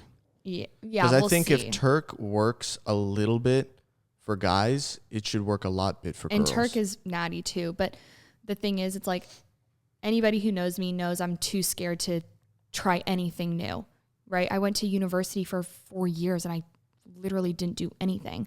I'm too scared to do literally anything. So what, in terms of like drugs? Yeah. Like that stuff just doesn't really interest me. So especially when it comes to gear, I mean, I'm sure in the future I'll think about it, because how could you not, as a competitor and being in the industry that we're in? But acting on it, I don't know. As of right now, no. But you don't have any like moral issues with us taking gear. Correct. Some people have like an actual like, they dislike the fact that we take gear for moral reasons. Yeah. I think it would be wrong if you weren't open about it. I understand that some people, it takes a little bit longer to be open about their gear use. For multiple reasons. For multiple reasons, yeah, of course. But the country they live in, it's illegal, or they're living with their parents. There's a whole list of reasons. I think it would be wrong, given your guys' circumstance, to not be open about it. But which you I can't think please these motherfuckers, Hannah. Well, Because with some people, they want us to be open, but then other people, they're like, you got something to say? Because with other people, they're like, oh, you shouldn't be open about gear, because then you're going to inspire kids to take it. But as long as you're giving a disclaimer, you can't, as long as I agree. In these podcasts and in your videos, you're not saying I'm taking this, like, okay, I know you can give your cycles or whatever, but not saying like, this is how I do it. This is where I inject. This is how many orals I take. This is milligrams, dosages per week, per month, whatever it is. I think you should. We kind of do that. I feel like I do that. Yeah, but look, the way I see it is, I have no obligation outside of being honest. And if people want Right. to, and if people want to act on that, then you're kind of already probably going to take something anyway. Right. So I would always advise, like, don't just do what I do just because you want to look like me, but also at the same time, I'm not going to hide what I do just because some people might act on it. I know there's plenty of people that watch me. Like when I uploaded that video where I came out about gear, there were a ton of people that were commenting who were like, oh, I'm natty, but I kind of figured you were on gear, and thank you for being honest. So there's a ton of people that soda. there's a ton of people that are going to remain natural, but just like watching our content. Right. And like with Chris, like I'll watch some of Chris's videos and I don't look like him and I don't plan to take the dosages that he's taking, but I just like watching someone that looks like that. Right. But that's work you. super hard in the gym. That's you. And you are somebody who's been lifting for a long time and you're educated. You're not just saying, I want to be the biggest guy in the room. You actually have a goal. Like you are wanting to compete. You are wanting to do things with your fitness career. But when new kids, as long as the people who are open about it are saying disclaimers and saying, I don't recommend this. I'm not recommending you guys take what I take. Like as long as you're giving that information in, a good manner, then okay. And as long as it's not recommended and condoned and all these things, right? Because people look up to you. Young guys who are just starting look up to you both. So it's, as long as you communicate that it is okay to not be on gear, because it is. It can't. I don't think it should be completely normalized. We never claimed that like you're stupid or a DL if you're natty. No, I know. I'm just saying in general. Especially when there's people who are natty who look better than me. No, I'm just saying in general. As long as people know that, it's okay to not be like, don't do it to be the biggest guy in the room. And Whoa. Well, let's not get into that, because it's like that's like you're saying, oh, you should only take it if you compete, if you're trying to compete, or if you're trying to do a career. Like if people just want to look better, like you can take. In my opinion, you should. Yeah, you can do whatever the fuck you want as long as. You don't have to be competing. You don't have to be at your genetic limit. You don't have to be at blah blah blah. If you want to look good, and you think that you need PEDs to help you.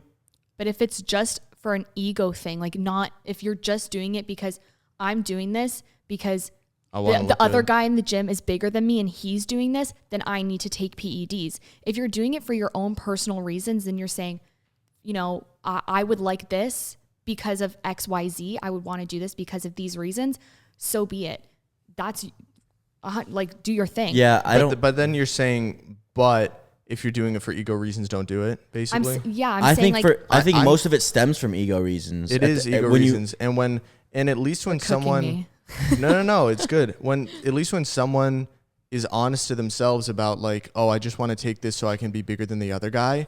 In my opinion, they have less ego than the guy who says, oh, I'm just going to look like fucking Phil Heath for my own personal reasons. Like, no, at that point, your ego is so big that it's kind of blinding you in a way, and you can't even see the real reason you're doing it. At the end of the day, it's mainly competition.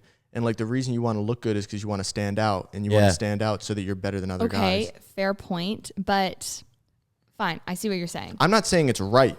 I'm not saying it's right. But I'm allowed to, or we're allowed to morally or ethically disagree with the reason someone does something, but I still think that they should be allowed to do it. I think that they should be allowed to do it as well. But personally, I think that if a young guy, or let's say somebody has reached their genetic potential and they don't ever plan on competing, but they still want to make progress. Okay. You have something, or you have the chance to use if you would like.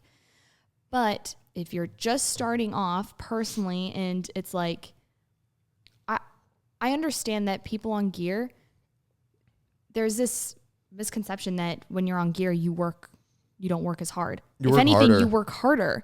And so, and I can understand that, and I respect it, and I realize it. But, somebody who's just getting into the gym and is... Oh, no, it's definitely not a good idea if you're just getting into the gym. 15 years old. I don't like the... That is a thing. When they're young, that's when I would actually say... That's when I would actually like have an issue with it. Well, that's what I'm saying. Yeah. That's why anybody who's not promoting gear, but is open about gear, is saying, listen, I'm not promoting this. I'm not saying do this or take what I take, but at least you're being honest about it. Well, in case we haven't said it, I agree. You shouldn't just take gear because you want to look like us guys, especially if you're young. And you're just starting out. Like there's a thing called newbie gains. Newbie gains go on for like 6 to 8 months, and you'll be really surprised at, the changes. So. I don't like the whole wait till your genetic limit thing. Yeah, I think that's what you were saying, stupid. though. I know, I'm just saying in general. Oh, no. I see a lot of comments like, imagine taking gear before your genetic potential is reached. It's like, bro, you know how long that fucking takes? That can take 15 years. It's like, 15 to 20 years. And it's like, bro, no one wants to, first of all, listen, we're human beings. No one wants to wait that long. And like for me. Well, I was talking to Kenny about this, remember? Because Kenny was saying on the podcast? No. Oh. I was talking to him in the gym about this, and Kenny was basically, he's done LGD, and that's a SARM. And I said, well, why wouldn't you want to hop on test? And he's like, oh, because I think that I can achieve my goal physique naturally, besides like the LGD he took. And I mean, from what I know, he doesn't plan on fucking around with SARMs again. So he's like, oh, I think I can reach my goal physique naturally. And I was saying, I was more just devil's advocating him. I wasn't trying to like convince him to get on gear. just trying to get him to, you were trying to get what he's thinking. I was trying to get him to see where I was coming from. Yeah.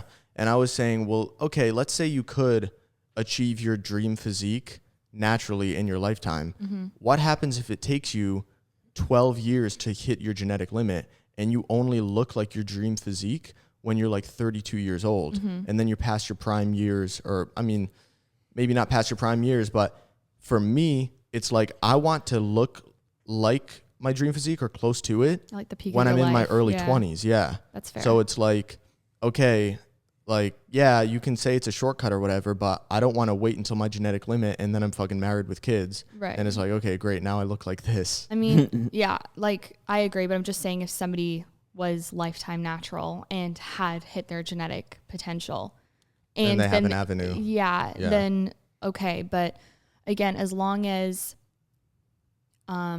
you're doing it in the healthiest way possible. That's another thing. You're getting blood work. That's the most important thing. Like to be blunt, just don't be an idiot. Don't be a dumbass, because at anything that you're putting in your body, you're putting your health at risk. So as long as, unless it's, to an extent, but as long as you're doing it the right way, and, somebody like Derek, who kind of, what's the word? Mentors you guys. He's like unbelievably smart. Yeah. Just so intelligent. Somebody like that, it's okay. I trust what he is telling you, or not telling you, but suggesting. I trust what he's suggesting to you because I know how smart he is, and he's so. I mean, he's kind of a life hack for us because he gives us advice on a number of things, like a bunch of different topics. Yeah. That he just has from experience. That like an older brother. Yeah, but like a fucking genius older brother. Yeah. And it's kind of a life hack. He's like cool uncle. Really, yeah. He's like a cool, smart uncle. Cool 200 IQ uncle. Yeah. He's like always giving you like the tips and tricks that he used to use. Yeah. But what do you, let's get into the next topic. So you just finished your last exam, which fucking killed you. Yeah, I cried. I cried she after cried that. after the exam. It's so hard. But you just finished 4 years of, sup? Bro. What? Nothing. All right. Show me after. You just finished 4 years of your English major and kind of halfway through, around when we started talking. So yeah, like May 2019, but especially as I started gaining traction, because part of the reason, like part of what I value about our relationship is that we started talking when I was a super scrub. I was May 2019, I was 19 years old. I had no money. I'm surprised you didn't sell your Bitcoin. Because that's what made me think of that. I was like, damn, he was really, like, you were down in the dumps. I'm surprised you didn't sell. It was very fucking low at that point. Bitcoin? Yeah. Oh. And it's like, part of it's also my dad. It's my responsibility for my dad because he put money in too and like let me handle it. So I didn't want to do something for my own sake when it's not really your money to spend. It's not all of it was my money to spend. So I couldn't like do that to him morally. But yeah, we started talking, and you were a hot commodity, and you stuck with me. So I basically had nothing going for me, and it still surprises me to this day because I was like, yeah. What'd you see in James? What did you see? You saw a broke guy. Honestly, you were 20, and I was still just saw broke a Gymshark teenager at that point. I wasn't on Gymshark yet. Oh. We had basically, or even like since we had been talking, that's been like your entire fitness career. I feel like we've been together through that literally my the whole entire, come up. the whole come up. I think I had like 10 or 20, like maybe 12K followers when you started talking to me. I think less. I think you were just hit 10. Maybe 10, I think you had just hit 10. And honestly, wait, what was your question? What drew me to James? Yeah. Well, like initially. I don't even know. It was like we had been following each other for a while, like super platonically. And you followed me after like a David Lade video. I think so, and yeah. You had like DM just like a question or something, just like super platonic. You were still dating Charlie at that point, your ex-boyfriend. And you were dating your ex-girlfriend. at the time. Yeah. And then, I mean, we probably DM'd each other like 10 times. Just super platonically, like responding to stories, you know? And then anyways. That's a nice play by James though. I know. I mean, at the time, I didn't think anything of it. And then it was around May. Oh. It was around May 2019. He was down bad. I was down bad. And I literally just started talking to Hannah because she was the first person in my DMs because she'd sent me a picture of her dog. Well, because you had responded to a story of Hunter, and then because I'm obsessed with my dogs, I was like, oh my gosh, he's interested in my dogs. Let me send him another photo. Yeah. And then that was like the most recent thing. And then you. And then I was like, Hannah, I need someone to talk to. And when I gave you my number, it wasn't even to be like, oh, I want to start something. It was more so like, okay, well, we seem to be having a conversation, so why not it be text over DM? I have the very first text Hannah sent me when she first told me about you. Come say it into the mic. Yeah, what was it? Wait, when did Hannah first tell you about me? This is May 1st, 2019. Here, say it in this one. May 1st, 2019. Put the headphones on, Val. Oh my God. Guys, this is Val, by the way. This is my best friend, Val. She lives in LA. Hello. Oh, wait. Hello. Okay. Less WhatsApp searches. Oh my God, I can hear myself. Okay. So she goes. Oh, no. Oh, okay. Well, I guess a hot football player at Penn had messaged me. So I was like, this hot guy followed me. Oh, he has a girlfriend. Fuck me. And then she goes, okay, so I'm talking to this guy on Insta. I've definitely told you about him before. His name is James, and we've been following each other for a while, and we send each other dog photos. LOL. Anyways, he DM'd me and goes, Oh, God. can I vent to you for a sec? And it was just shit that was going on. Anyways, I was like, here's my number. Text or call me anytime. Val, he's literally my perfect guy. But alas, I have to hold myself back. Wait, have you heard this before? No, go on. Goes, but alas, I have to hold myself back because of just where we both are emotionally. He's going to be in New York this summer. He's from Massachusetts. He's going to be there the whole summer. He goes, come. Sends me pictures of you. And then says, we've been texting nonstop for 3 days. This motherfucker went to bed at 6 a.m. because he was like, I want to keep talking to you. It was Damn, one I of was those. simping. And she goes, I think no. he's so hot. But more than that, dude, like the shit we talk about, like he's literally perfect. And she goes, but so I responded to, she responded to her Yo, this saying is like, I cute have as to hold fuck. myself back because where we are emotionally. She goes, but I want to see what happens and how the conversations go this summer. But also look, and then sent me a video of you deadlifting. And goes, his motherfucking grip strength. Goodbye. And then we started talking about fuck essays and how tired we Random were. stuff. Damn, that's cute as fuck. Yeah. A modern love Round of story. applause. Yeah, seriously. Oh, that was 2 years ago, 6 days ago. It was almost. Guys, your almost 2 girlfriend, years ago. your girlfriend is on Instagram right now. Go find her and DM her. Hit him with the follow and then swipe up on a story and say, "What is this?" It works every time.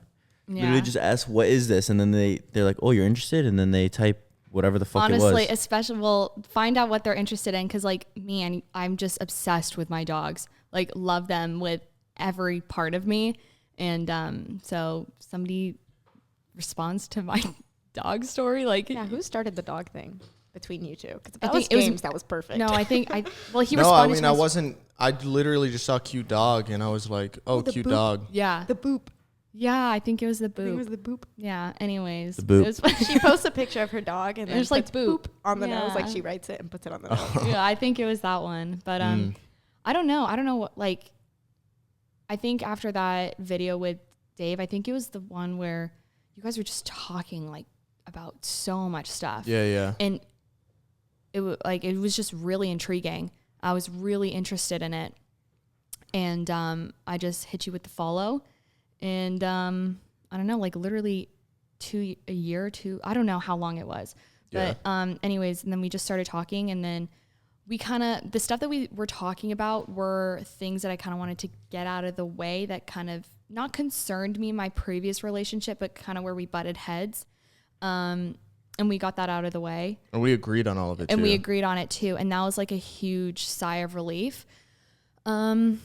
And yeah, like it wasn't, you were still in school, you were living at home. So it was very normal to me. Like you were just another normal guy doing his degree, living at home or in school. Yeah. And then all of a sudden you dropped out and you were going to the UK and Germany and you were a Gymshark athlete. It was, I don't know, it just all happened super gradually. Like I get questions a lot being like, what's it like dating somebody who has a big following?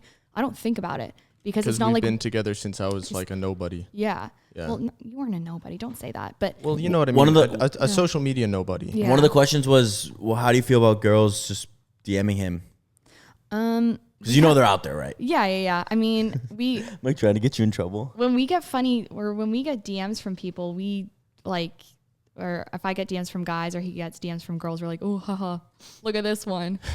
You know, boom, shh. Yeah. It's pretty funny. Well, I mean, because some of the DMs you get from guys are like fucked up. Yeah, so they're real- funny. And yeah, sometimes they're funny, but then other times I'm kind of like, I don't know how to interpret this, or I'll just send it to him and it'll just be like, this is weird, isn't it? I feel like it's different when I see your DMs from guys because they're either Offering me like money, a 40-year-old man who wants like weird sexual stuff, or it's like, or like feet some pics. kid in high school Or- who's like not going to compete with me. No offense. Yeah. So it's like, I mean, I'm sure if like a fucking NFL player slid into your DMs, I'd be like, delete that guy right now. Yeah. Facts. Yeah. The NBA players, once the NBA players, it's over. But yeah, I mean, we don't like scroll through each other's DMs. We'll just, haha, look at this one. This is funny. That's about it. So you don't mind them? No, you don't mind I mean, the what DM. are they gonna do? Oh, Yeah, it's true. because the way I see it is like, and this goes both ways, is like if someone the only reason I would care about a DM from a guy, there's only 2 reasons I'd ever care. One is if it was my friend that was trying to DM Hannah and flirt with her. Then I'd have an issue with it because that's my friend betraying me. And 2 is if I was worried that she'd ever cheat on me. But if I'm worried, like, I don't worry about her cheating, because if someone is going to cheat, if they're that type of person, then they're going to do it regardless of how much you worry or how much you try to monitor them or whatever. And if they're not going to cheat, then it doesn't matter if the NFL player slides in or whatever, even though I'd still be like, come on, what the fuck?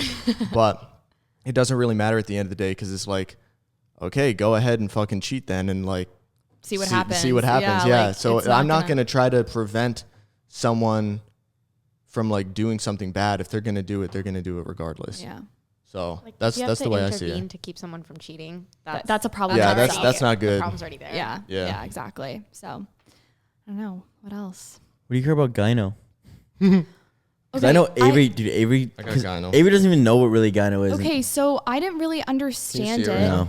Well, I don't think I would I'd recognize heard of it. it, and I had heard of like the gyno It's surgery. actually not even that bad right now. But like when James says, "Look at my gyno in this photo," I literally I just don't see it. And he's like, "How do you not see that?"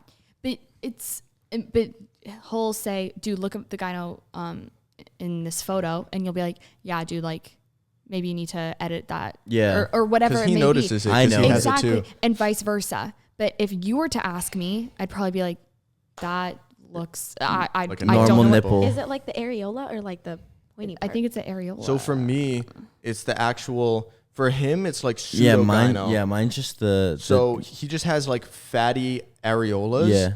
But for me, I took a picture a little while ago.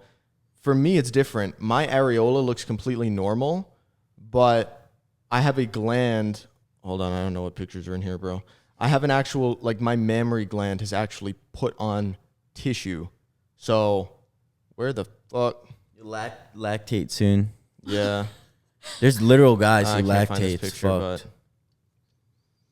But Yeah, either I know. way, like I don't it's not something that Right here. it's not an ick, it's not a turn Yeah, off. yeah. Like it doesn't bother me. Do you see that little lump under my nipple? Like it's a big, it's like, Not the actual like. No, it's you don't like, see it? It's above, it's a little bit above into the left of my nipple. Like a little bit. You see how it looks kind of like like, lighting to me. It looks like the You're gonna have to light put the catching. picture up on the screen. yeah. It looks like light catching, but if you point it out and you tell me that's not lighting, that's like a protrusion, then I'd be like, oh, okay, I see. I guess it but doesn't would matter never that much notice then. it. But like if Yeah. you're walking on the Notice. beach, you're walking on the Oh, yeah. pretty much you're walking on the beach. No one's gonna notice that shit. No, not Honestly, at all. I feel like Unless it's it's more really, so really for bad. the guys who see it and then be like, it's okay, but it's like your own worst critic. Yeah. And it's the same thing. Like I have literally something I'm so insecure about, but James is like, what? Like I don't whatever. I have a glute imbalance. And for me, that's like a big thing. And James is like, okay, I don't see it. If you really point it out and I like examine and do like a grid and, look at the measurements, then okay. But at like a first glance, like I don't see it. And it's the exact same thing, right? It's just you're so hyper focused on like the imbalances of your body or the what's the word? I can't think of the word. Yeah. But Imbalances yeah. are just like imperfections. imperfections. Yeah. Then obviously, that's something that you're gonna be hyper focused on. So Yeah. that's about it. I just wish gyno didn't hurt. It's tender. Just sensitive. And sometimes if Yeah. it gets hit the wrong way, I'm like, fuck. because nipples are already sensitive, bro. Yeah. And when you got a big old mammary gland under there, it doesn't feel too good. But What do you think of James's career? Like you think it's like you think he's got a promising future? Oh, 100%. Gonna be able to provide? Yeah, of course. He already can. But even like, I think last year, I'll be honest, I was a little concerned. Just because. so was I. Just because C word had just happened, everything, everybody's stuck at home. James was waking up at around 5 p.m., I want to say. Do you agree? 5 p.m. At home, yeah, when you were living at home. No. Jeez, bro. I don't know about that. Maybe like 3. Okay, anywhere between 3 and 5, I would say. And he just lost all motivation. And I was also on a SARM at that point. for reasons, and I had like no testosterone. Yeah. So I was just overall a feminized fucking pleb. And yeah. And yeah, you just had, you know, and you also had just dropped out of school. And I remember you saying that like you felt that you needed to make this work because you know, a few months prior you had dropped out. Yeah. And then all of a sudden things aren't picking up the way that you had hoped that they were going to. So it was like, why did I do this? Like, Yeah. what am I doing with my life? Yeah, I was getting in my head a lot. Yeah. And then I said to him, I was like, you got to move. You need to move out of the house. I kept saying it almost, I would honestly say But I almost couldn't every afford day. it at that point. But Right. then eventually it got to the point where it's like, okay, I can afford it if I live with someone else. Yeah. And then it turned into 2 people. And then it's like, okay, I can definitely afford it if I live with 2 other people. For sure. And then it was just like a double mutually beneficial relationship. Madrid got richer, Sush got richer, I got richer. Yeah. Like we all fed off each other. But at first it was like, I really had to push it. And I was like, you got to move. And he was like, yeah, but I don't know who I'd move with or where. And that was when the whole LA thing Fallen through. Oliver had fallen through. And then I kept saying it, you got to move, like move somewhere sunny because you hate the cold, like move to Florida, move to Houston, move to California. And we were like, okay, California is expensive to live. Okay, Houston and Florida. And so we were kind of like bouncing these ideas off of each other. And eventually it was like, and then out of okay, nowhere, fuck I it. mean, it was out of nowhere. I'm like, oh, hey, by the way, do you know Sush? You're like, yeah, I know Sush. I've seen him. Oh yeah, I'm moving in with him in like 2 weeks. And I was like, cool. And then no, you were like, wait, what the fuck? Well, yeah, but then I wasn't complaining about it. I wasn't like, wait, no, tell me this, and this. I was like, okay, cool. Like I'm glad you are. And as soon as we were gonna move in together, that's really when my spirits started to pick up. And I mean, you at could that tell. point, they'd already been picking up because summer had come around. I'd gotten on test, so I had my mojo back, and I was like making more content. I was getting pretty good YouTube views at the time, like 30K, and I felt good about the future. But then when I was gonna like move in with someone that I'd never met, and I knew like the content was gonna be good because like he was funny, and I knew that we were gonna get. I mean, I thought we were gonna get along well, but I wasn't super sure.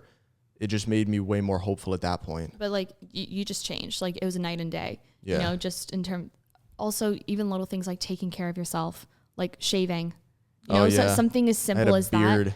Like something as simple as that is just like taking care of yourself. It was a huge night and day difference. But in terms of his career, like he's blown up like more than I think you even thought. Yeah, no, I didn't expect it. It's like looking back from when we first started talking to a year after and then until now, it's insane. And even just all of his business ideas, and now that Vical is about to kind of start taking off, you've had one drop, and Yeah, Vical's gonna go fucking stupid. yeah, it's just gonna be insane. I'm telling him to. I don't think you'll make a women's line, but definitely a unisex line. I don't know. I think it was a good move. I think at first I was concerned, but Well, that's why I'm surprised that you stuck around at first, back when I had like nothing going for me, and I was living in New York, and like it was fun, but I wasn't really making that much money. Mm-hmm. Still didn't really have much of a following, but then I guess at that point I was going to Gymshark events and stuff, so it was a little bit different. it was 'Cause promising. there was some light at the end of the But- tunnel. Sorry, go. Well, I was just gonna ask, did you ever think? Obviously, we don't have to get into nitty gritty, Mm-hmm. but did you ever think that he was gonna be like as successful as he is, like financially? Because to the point, like he bought you like a Yeah. MacBook Yeah. last time you were here. I wasn't sure. I didn't, honestly, I didn't know the potential that the industry had. Right. I mean, neither And- did I. Yeah, I had no idea until, honestly, when I was here in January. I kind of had an idea, but I didn't really know. And then I kind of just saw like what could be done with it. Oh, I didn't realize that. Sorry, how? No, I didn't realize that in January you kind of just figured it out. Like I had an idea, Right. but then I started like hearing things, good things, obviously nothing bad, Right. but just in terms of like what salaries and contracts and commission and like what all of that can do for one individual person, let alone 3 people, you guys working together, especially you guys working together. Right. And it kind of like blew my mind. And I think, Probably motivating as well. no? yeah. And I think at that point, like I had mentioned before, on my prep I kind of had an idea like, oh, like I would really like to do this. Mm-hmm. And then I think it was in January that I had on and off motivation. But in January, I think I was like mentioning to you more like, I want to make something out of this for myself. Like I see myself doing something like part-time on the side, you know, with like a low key company, maybe something to do with my degree, whether that's like writing or anything marketing and advertising, you know, whatever it is. But in terms of like my full-time career, I think Fitness. January and February was like when I saw you guys and I was like, dude, Fitness. this is the fucking life. Bro, like, what if you started writing like fitness blogs? Like you ordered, so like a fitness page. So then if that's what you want to do full time, then how do you feel about like your degree, and how do you feel about like, you wouldn't say that it was a waste of time, but you obviously are less excited about its prospects now than you would be if you weren't. Well, pursuing fitness. when I first declared my degree, I went into first year as an undecided student. And then after first year, I was still like, bro, I don't know what I want to do. I'm really good at English. Boom. I declared my major as in English literature. And because that is such a broad degree, the first thing I always get asked, oh, are you going to be a teacher? Like, no offense to any teachers out there, but that is the absolute last thing, that just because that's not me. I would not like to sit in a classroom and grade papers and do any of that. But it's broad enough to be able to apply to a bunch of different fields. Now, all my family, when I first, like, especially when I was on prep, again, this was like the entire thing where I was like, this could be something. My entire family was like, why don't you change into kinesiology? And at that point, I was so sick of school that I wasn't going to change my major and have to do like do 3 another years. year or two. It just, for me, it was not in the books. I'm a smart person. I do well in school, but I'm not school driven. And like, Val, are you school driven? Yeah. Yeah. Okay. Both my two older sisters, they're very school driven. Like one's, you know, going into nursing school, the other one's in law school. And for me, that's just not on the table.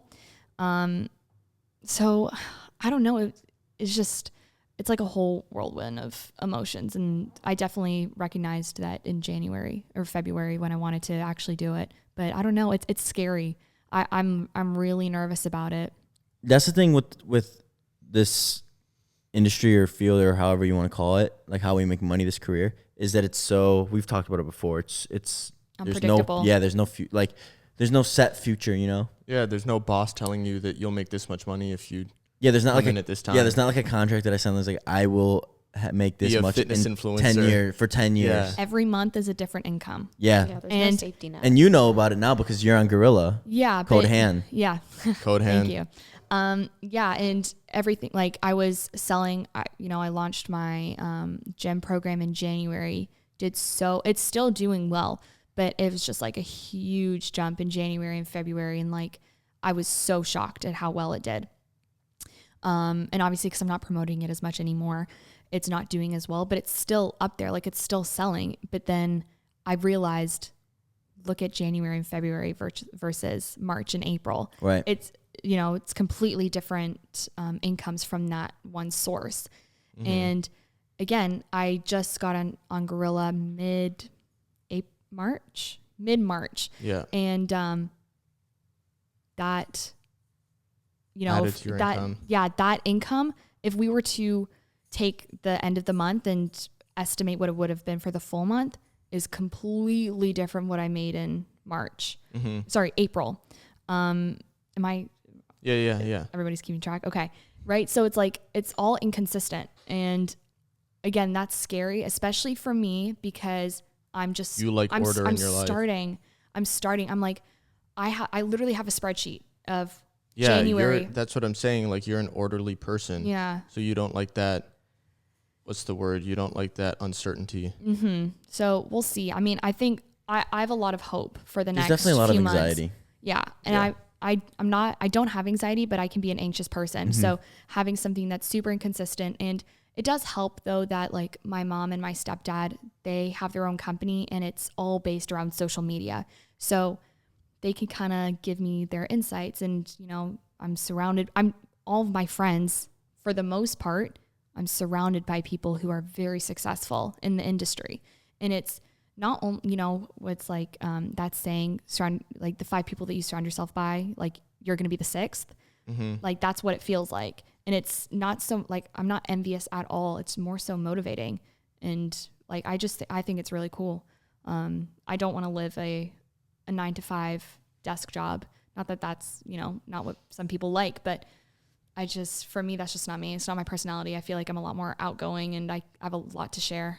Yeah.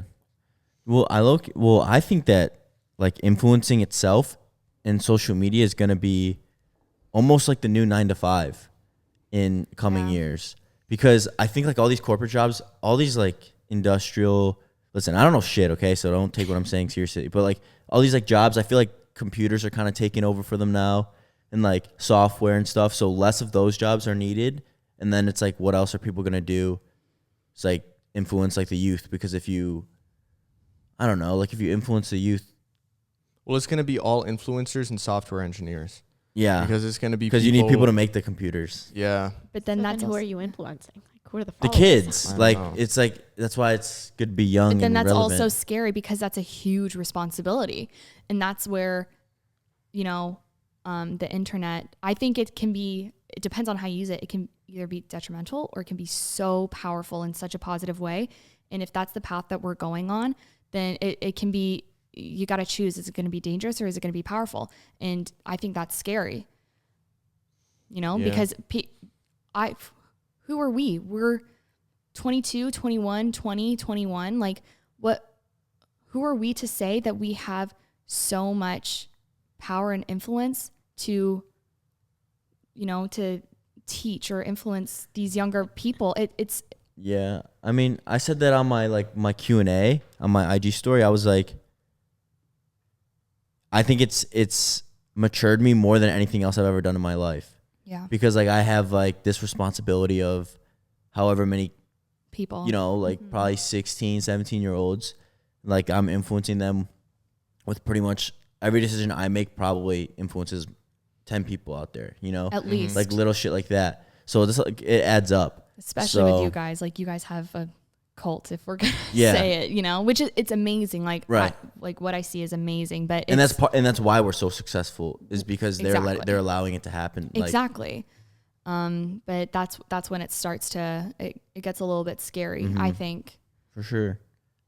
or it can be exciting. It depends on how you want to exciting. look at it. Yeah, it's both. You're going to say something It's Val? less anxious, but anxiety. Yeah, I was gonna say, like, in response to the like, who are we to do this? I think like what you were saying earlier, it's like you're not necessarily deciding that, and you're not taking on that responsibility. Like you guys chose to share your lives, and it's almost like other people are giving you that responsibility, but most of it is still on them, whether they choose to like take after. The That's only, true. the You know what I only, mean? like Facts. whether they choose to take. yeah, Facts. Good way to look at it. the yeah. only obligation that I have is to be honest, but also, which I said before, but also to speak what I think is true and what I think is beneficial. And that's why I'm willing to like risk potential cancellation, even though I don't think that'll happen, like getting canceled, or just risk Cancel income, culture, man. or risk, you know, maybe I could have way more followers, but I'd have to sacrifice my beliefs and my views. And it's like, I would rather, you know, if I'm going to have this kind of following, I kind of have a duty to stay true to myself and speak what I think is true outside of just fitness. Like when it comes to current events in the world and the way Yeah. things are going, like I'm not going to back down from that. For sure. Like personally, I think it's really good that you're super open about your beliefs, and especially with politics and current events and all of that.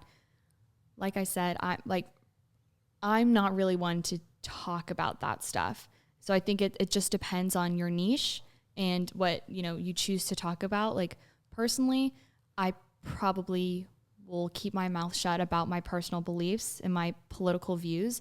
That's just personal preference. Like I think a lot of people are successful not talking about that stuff. Take Whitney Simmons, for example. No, I'm not saying Right. you can't be successful. I No, was no, actually no. saying you could probably be even more successful if you don't talk about that. Yeah, kind I of feel stuff. like with us, the reason why we're so comfortable doing it is because we already have, like, you guys would have already stopped fucking with us if Yeah. You didn't like our views. yeah, and then we would have so we know that we can not necessarily get away with it, but we can be open without we can be open to you destroying our guys. lives. Yeah, exactly. But it's We like, trust you guys. you'd never see someone like V-Shred talking about, V-Shred is like the super mainstream guy that sells kind of shit programs to people and promotes pseudoscience. Okay. But he's like super duper mainstream and super rich.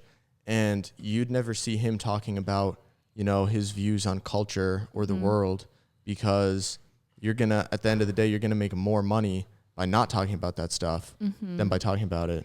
Yeah. Important call. One sec. All right. All right, we're back. That was Oliver, by the way. He called me, but I don't know why. I told him to text me. No, I'm not. Yeah, no, I wasn't saying like you're going to be more or less successful, like whether or not you talk about this stuff. I'm just saying that like it just all depends on what you choose to.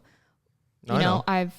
Personally, I feel like a lot of these things like on gear and politics, I'm not educated enough to say enough points and arguments to actually have a conversation with somebody. Otherwise I just sound like an idiot. Like that's just not my area of expertise. So if I were to go down that road and have those conversations, I would probably say something wrong, and probably be canceled, because that's just what our culture has turned into, cancel culture. Yeah. And it wouldn't be on me to talk about that if I'm not educated on it enough. Whereas that's fair. If you feel like you shouldn't feel forced to talk about something when you know that you don't know a lot about it. Yeah. And if somebody were to bring that up to me saying, oh, why haven't you spoken about this? My answer would simply be, I don't know enough to talk about it. Yeah. And at the end of the day, nobody can argue that, because you're not saying anything wrong. Well, no, So- people will definitely argue it. Like what happened. Well, then that's on them. That's not I know. on me. I agree. But you probably remember what happened with like the whole white privilege thing, where it's like silence equals violence. And it's like, it was forcing people that didn't know shit about the situation. It forced them to have views that they might not actually hold, but they felt pressured into it, because if they didn't say something, that was the equivalent of being violent, literally. So it's like, Man, just educate I yourself. think You don't need to talk about it. Media nowadays is just like analogous to like this hyper liberal like safe space. Like pretty much you can say a lot of like liberal things and it's not questioned, and then the moment you say something like conservative right leaning, or it's like, even whoa. moderate. Like I posted on my story a license plate that said the left, and I put a poll like, do y'all think this person's hella liberal or a big Beyonce fan? Because like to the left, Okay. Anyways, my roommate goes, "Oh my God, did you mean to put that on your story?" Because like she obviously didn't care, but it was like, oh my God, like you're kind of painting liberals in you're a not so positive yeah, light. you're not And allowed it's like, to say that. I actually like said nothing. Like if you read it, there was nothing negative, but because it wasn't like painting, like it Liberals in a left positive room. light. Yeah, it left room for like maybe some moderate Right. ideals or I don't know, like Whatever. Yeah. And then it's because Deeper like, meaning. yeah, Right. media is just Bro, like it's not that a deep. safe It's space just a for license certain plate. things. Yeah, no, literally, it's funny in my opinion. Yeah. So That's don't why know. I Yeah. think, it's good having these kind of long form things on YouTube. And I think especially with the younger generation, like nobody's sitting down and watching these little media where like they invite someone on, but they're forced to talk to them for like 5 minutes and that's it. So it's all just talking points and yelling at each other and like just like saying the buzzwords and then they're off the air. Versus with a sit down discussion, you can actually like delve into these subjects and uncover like the nuances of them and actually have a proper conversation about it. I agree. Because like in my opinion, all those short form things that you see are always going to be just what you scroll past and you don't think twice about, which is usually like liberal ideals and like really leftist ideals. And then the ones that are for the right that you see are usually also extremist right ones, like because they're trying so hard to fight the like just pervasiveness of like the left ideals. So, And so you they never overcompensate and then they do the same shit that we complain these about. Two extremes, and you never just like casually swipe by something moderate or slightly right leaning. It's always either like, oh my Super God, right this or person's super like left. shoving some racist shit I down know. my throat, or I didn't even notice. I just passed a liberal post because they're everywhere. You know what I mean? Yeah. Like it's either one or the other, I feel like. Oh, Yeah. politics. Oh, I Canada. really don't like. Politics You. makes me nervous.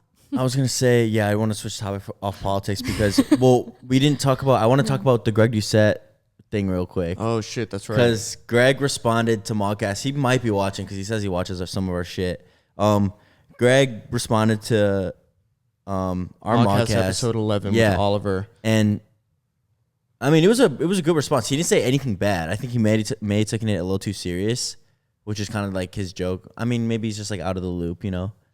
I mean, But if you watch his video, it does make us seem like we're taking shots at him because he didn't play the full clip, which yeah, I he get. didn't play us laughing and fucking around. Yeah, and I get why, because we talked for like 20 minutes about it, and different topics came in and out. So I get why he only played like certain sound bites, but it was just funny watching that back because I've seen examples of people like in media getting taken out of context so much, and then to actually experience it, I'm like, damn.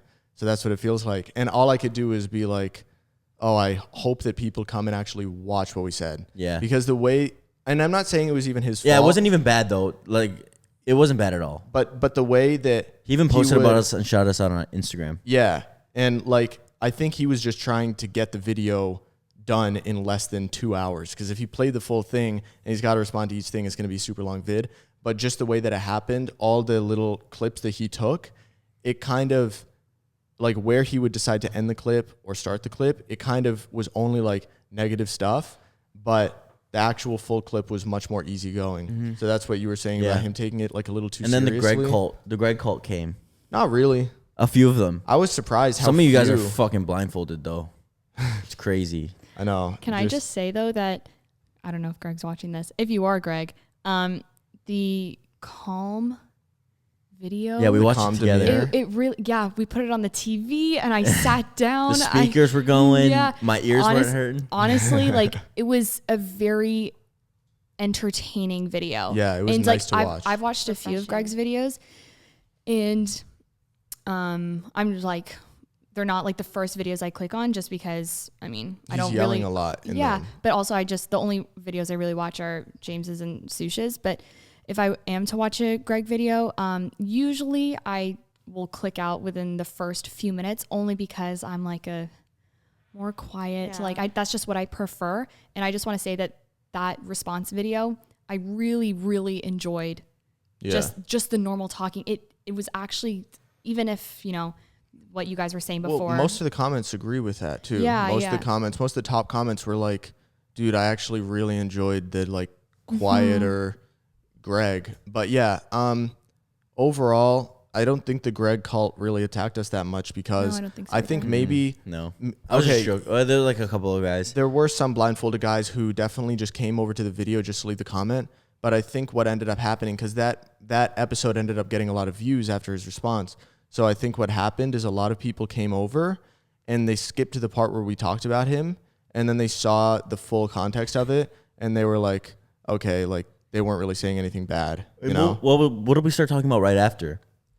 I don't know. Because maybe it was good, and then they just sat through the rest of the podcast. Well, like we joked about him being like RoboCop with his Oh, yeah, with he didn't his talk hearing about aid, that. and He he didn't was talk about yeah, that. that was funny. But also imagine like if you guys did a response video on something, you guys have a cult. So of course like some of his people are gonna come. It's exact same True. thing. Oh yeah, but True. I'm saying I'm surprised it was so few. Right. I thought it was going to be like hundreds of comments. It was literally maybe like 10 or 15. Well, I'm sure Yeah, at and that he was, point, and yeah. it's just dumb because he was pretty much. I mean, he was like saying he likes their stuff, and then guys were coming over saying like, How dare you "Yeah, insult whatever." my master? Which has happened to me before. It's like I've posted something that I've meant to be like in good, In good like it was terms? like I was like good fun, Good like grace, yeah, yeah. good grace. Like I'm praising this person, and then some people were like, "Yo, DMing me like fuck that guy," and I'm like, "No, like I'm actually." yeah. yeah. Well, And- if he didn't even promote you guys and was like, I just subscribed, I, you know, follow these Yeah, guys. that was dope. It would, yeah, that's awesome. Like good for him, you know, and also good for you guys. It's at the end of the day, it's helping everybody. He even mentioned that in the video. Yeah, Yeah, and I mean Greg, like okay, he's he subscribed kind of to the opened my eyes a channel. little bit. He subscribed to the channel. He Me watches too. our podcast, and he mentioned us in the caption in a joking way. Obviously, the guy doesn't hate us, so it just was kind of funny to see his Yeah. like cult members coming over and being like, "Fuck you! This is boring. I hate you Listen, guys." he's done this for a long time. He knows the deal. Like I really don't think that he's gonna take things way too personally. Like He's no. he's a grown man. But I actually want to talk about living a good life. the actual content in the response video when he was saying, because I said he opened my eyes a little bit when he was talking about, he was like, yeah, I sell cookbooks for a living, like that's how I make money. And he's like, yeah, I make a lot of money from these cookbooks.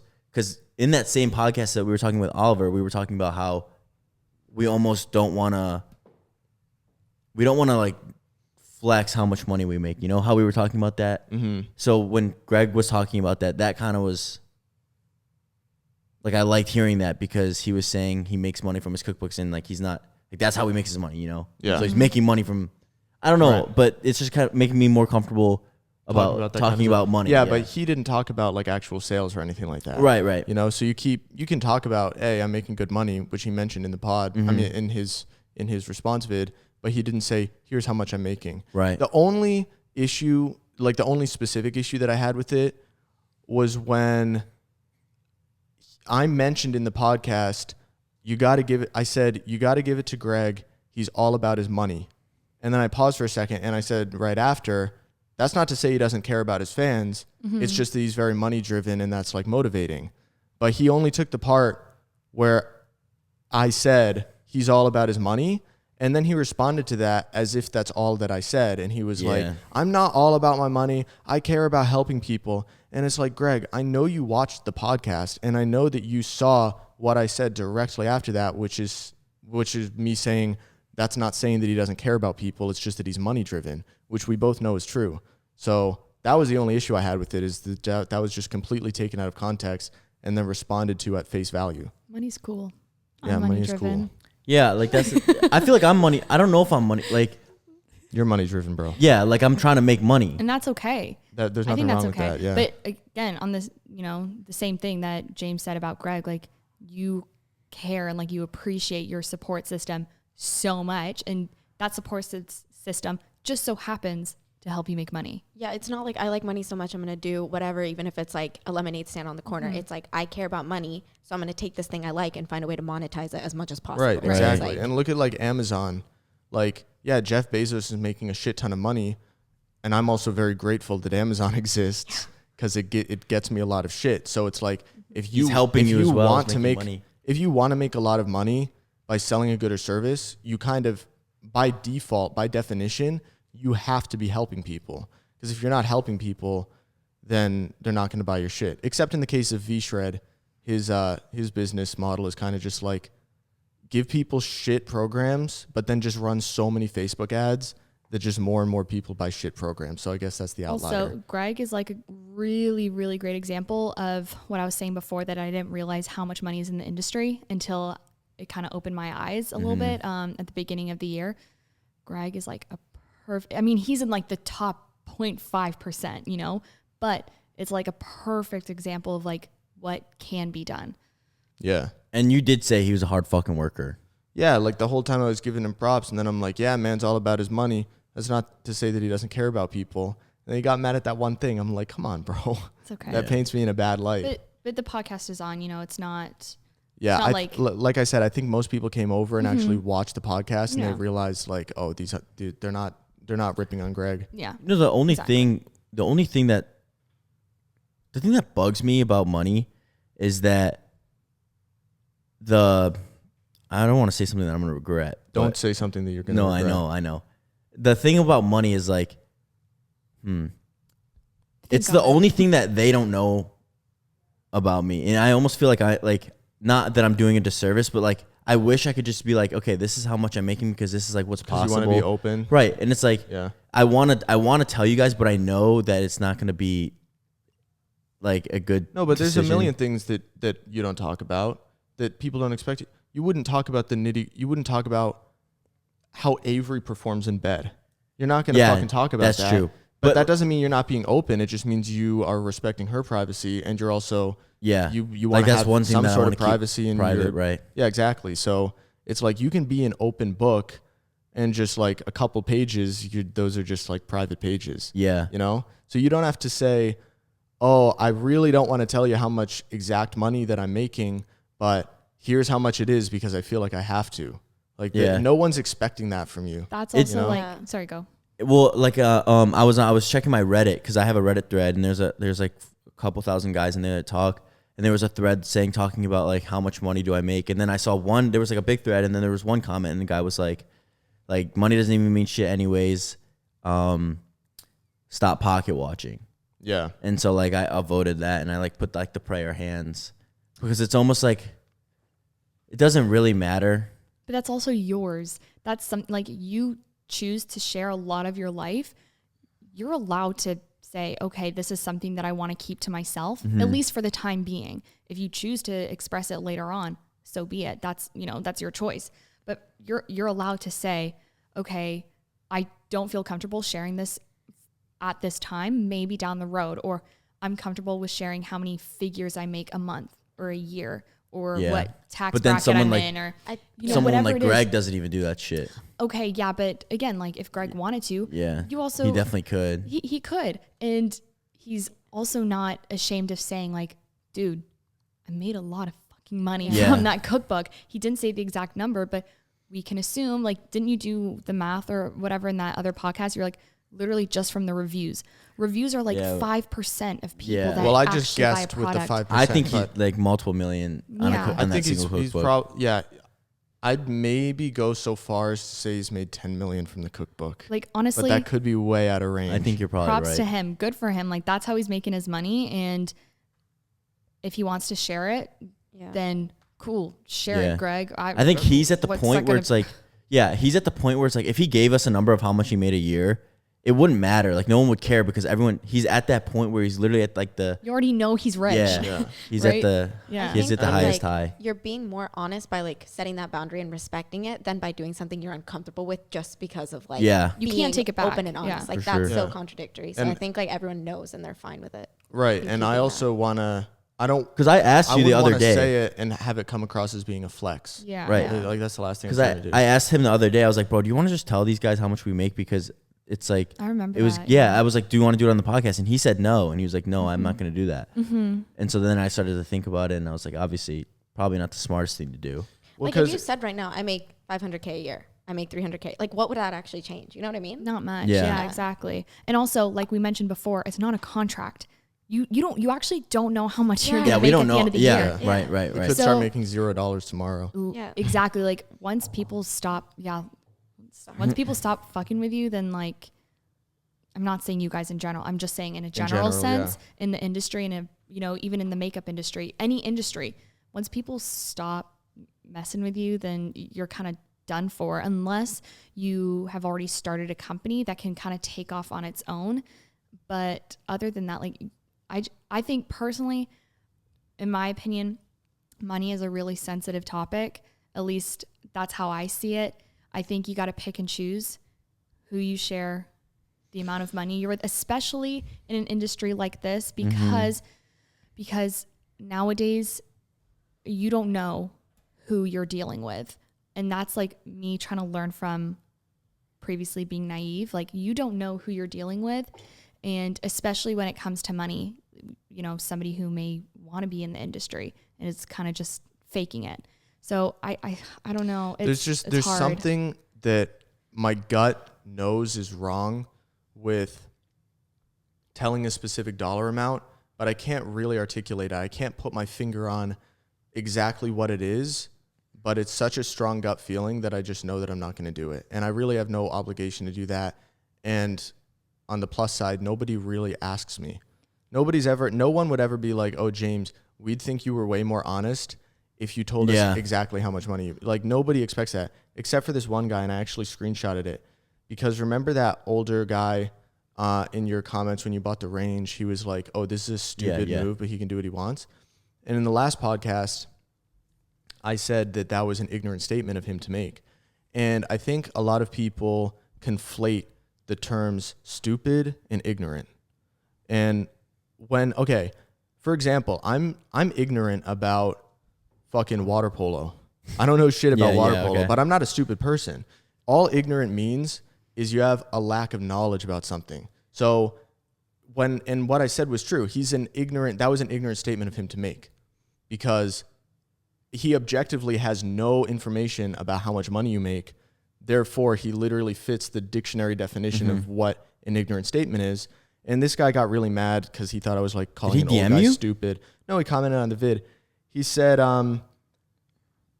it's typical. That was a typical statement for these young, dumb, unexperienced kids who are making a lot of money. They just can't comprehend the future aspect. And I responded to it. I was like, no, it's just ignorant because he actually doesn't like have enough knowledge of Sushi's income to really have an opinion. And the guy was like, well, why don't you just fix that and tell us how much money you guys make? That would be a really easy fix. And it's like, no, dude, that's none of your business. For people's ignorance on every topic. Like someone's true. always going to have like. It's not my responsibility to make you feel better about what I'm saying by telling you something personal. Yeah. But wait, what were you going to say? I was going to say like a million people would be like, oh, you're making this, so do this and do this with your money. And that's like a whole nother thing where it's like, holy fuck. I also think that you guys, especially at our age, are the most responsible with your money. I think just in terms of how you invest, what you're buying, I think it's something that you guys think over for a while, and plus saving. And I know like you guys like materialistic things, but you wouldn't buy a materialistic thing if you couldn't buy it twice. I remember you saying like, if you're gonna buy something, make sure that okay, if you're gonna buy something, make sure you can buy it twice. Yeah. Whether that's a car, a purse, shoes, whatever it is, as long as you can buy it twice and like go for it. Do whatever you want. But also actually I think it was initially Jay-Z who said that. Yeah. And then I stole it. Yeah. Yo, I don't know who I heard it from. But that's not just like, don't spend your half your bank account obviously on something. But like if you really, really want something, you know, it's like, for example, say I'm saving up for shoes. I don't know. And at this point in time, I can't afford them. Like, okay, let me wait until I can buy those shoes 2, 3, 4 times to comfortably, to feel okay that it's okay for me to buy this thing for myself. But also I just want to say that I think people need to understand that people with like 30,000 followers can be making a lot more money than people with 200,000 followers. It's really like the range is just, it's unreal. Like you never know. I will say this. I will tell you guys this. When I had about 25K followers, maybe 20,000 followers, I would say I was making more money than, this isn't a flex at all. This is just me being honest. I was probably making more money than guys with like 500,000 followers or even up to 1 million. What would you say? I mean, some of them, because there's some people with 500,000 followers that are just a pretty face. Yeah. And they're not making any money. Exactly. But then there's some people with 500,000 followers that have a cult, and they built that 500,000 from having a like cult. Greg. They're So Greg, you can either have a Greg or you can have, I don't want to throw anyone under the bus, but like there's plenty of just people that are like fitness models and that's all they do. And they're just like a pretty face. Maybe they're getting paid like for posts. Well, there's a lot more to getting sponsorships and paid collabs than just your following. Like if you're a girl, for example, and let's say a really popular brand is loungewear, they can either send you things for free or they can actually pay you to do these collaborations. And before anything, and this is pretty much with any company, correct me if I'm wrong, they will ask you for your story views, all of your insights, your male to female distribution, your engagement, everything. And if it doesn't follow through with their brand, like let's say for loungewear, if you have a 90% of your following is males and 10% is females, you're likely not going to get that collaboration simply because you're not catering towards their audience. So it really depends on, like, if you're a male and you have 95% female following and 5% male, you're probably not going to get a Young LA sponsorship. Yeah. Like, I'm sorry, that's just how it is. So it ranges. Like you can never base somebody's following with how much money they make, or I don't know. Yeah, you're right. It just depends on like who your audience is. Yeah. And the brands you're trying to work with. Yeah. Yeah. Exactly. No, you're right. It's just, because I have like 96.4% male. Mm-hmm. So me trying to get with Young LA, or when I was trying to get with Gorilla, it's like pretty easy for me to do. And, and no girl, I mean, there are a few girls who send me their gorilla codes, but like no girls or it's more men, you know, going for the supplement stuff, you know, because not every girl's going to want to use a fucking heavy pre, like for gorilla. sure.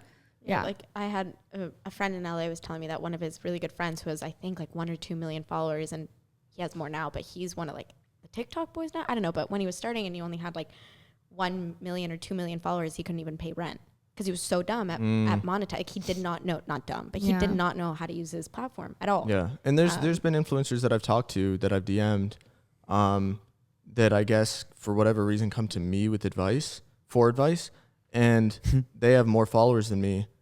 And it's like they tell me what they're getting paid by certain companies, or they tell me their commission, and I'm like, damn, that is low for the amount of followers that you have.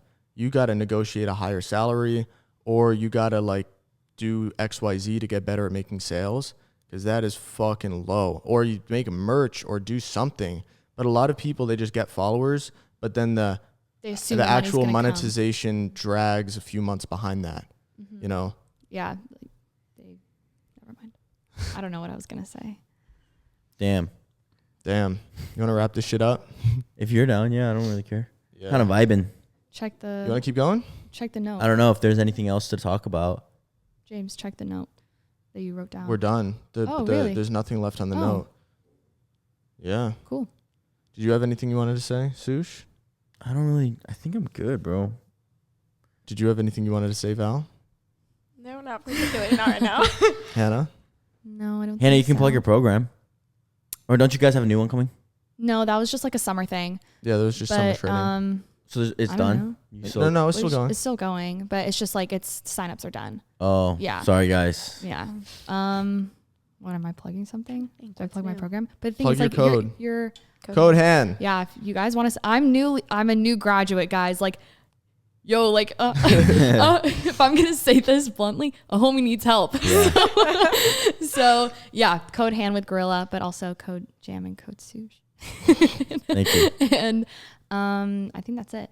Oh, my program for any of the 2% females watching. Or you can get it for your girlfriend. Oh yeah. Okay, well, I'm going to plug both of us for Val. So Val is an online coach. She does like nutrition and training. So if you do want a coach or looking for a coach, Val's really, really good. Anybody who asks me for one-on-one coaching, I always refer them to Val. And then for me, I have an 8-week gym program. I'm probably going to come out with a 12-week one. So that's kind of in the works. But as of right now, I have an 8-week gym program for girls. For girls, yeah. So if you're a girl watching it and you want a program, takes away the stress. Ass. Yeah. If you want to get a fat ass, buy your program. It's that simple. Or for and if you want your girlfriend to have a fat yeah, ass. A lot of guys were buying it for their girlfriends, actually. How much is it? I actually bought it for myself. Trying to. It's a one-time purchase of $29.99 USD, and it comes in PDF form, so you can literally run it as many times as you want, and you can just save it on your phone. It's really detailed, yeah. So again, if you want to help a homie and out, your IG. Fire workouts. Yeah. So yeah. Well, you guys gonna link your Instagram. IG is just at hannahheino. Yeah, it'll probably be in the bio. And Vallfitt. And Avery. What's Avery's Insta? Avery. Nah, you guys can search. You guys can go. You guys can check my IG for that. All right, but yeah, thank you all for watching. Wait. If you guys watch to the end, to boost the algo, boost the comments, because this is a long one. We talked about a lot of shit. If you guys watch to the end, fuck, we forgot to include what? Something, because a lot of people are just skipping to the end. Oh, fuck. Yeah. Yo, you guys who are watching this right now, listen, we know who you are. You guys will open the video, skip to the end, and then comment that shit. Because they literally comment 2 minutes after it's been posted. Yeah, they comment the code word. Comment what James and Hannah were sending to each other when they first started talking. Oh yeah, a quiz. You can't say it. What kind of? Oh no, like no, like the photo. Like what kind of story did James respond to that got our conversation going? Wait. Should we make it a prize? Winner gets something. Well, Nah, like because someone's gonna comment it and then people are just gonna copy the comment. Yeah, it's true. It's pretty hard. So just go comment that shit. Winner gets a heart. Or just comment. Yo, we need to boost the algo anyways though. So just comment like Doge to $5. Doge to $5. Comment Doge to 5. All right. Thank you all for watching. Please Please don't forget to like, comment, and subscribe Dude, if you aren't forgot already. to fucking say subscribe as well. I know, bro. because hella people watch our stuff and don't subscribe. So Guys, sub to the channel.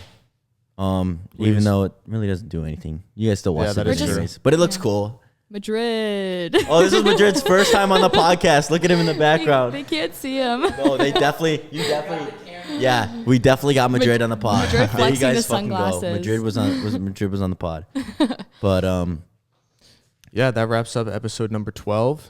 Thank you for watching, and we will see you in the next one. Doja 5.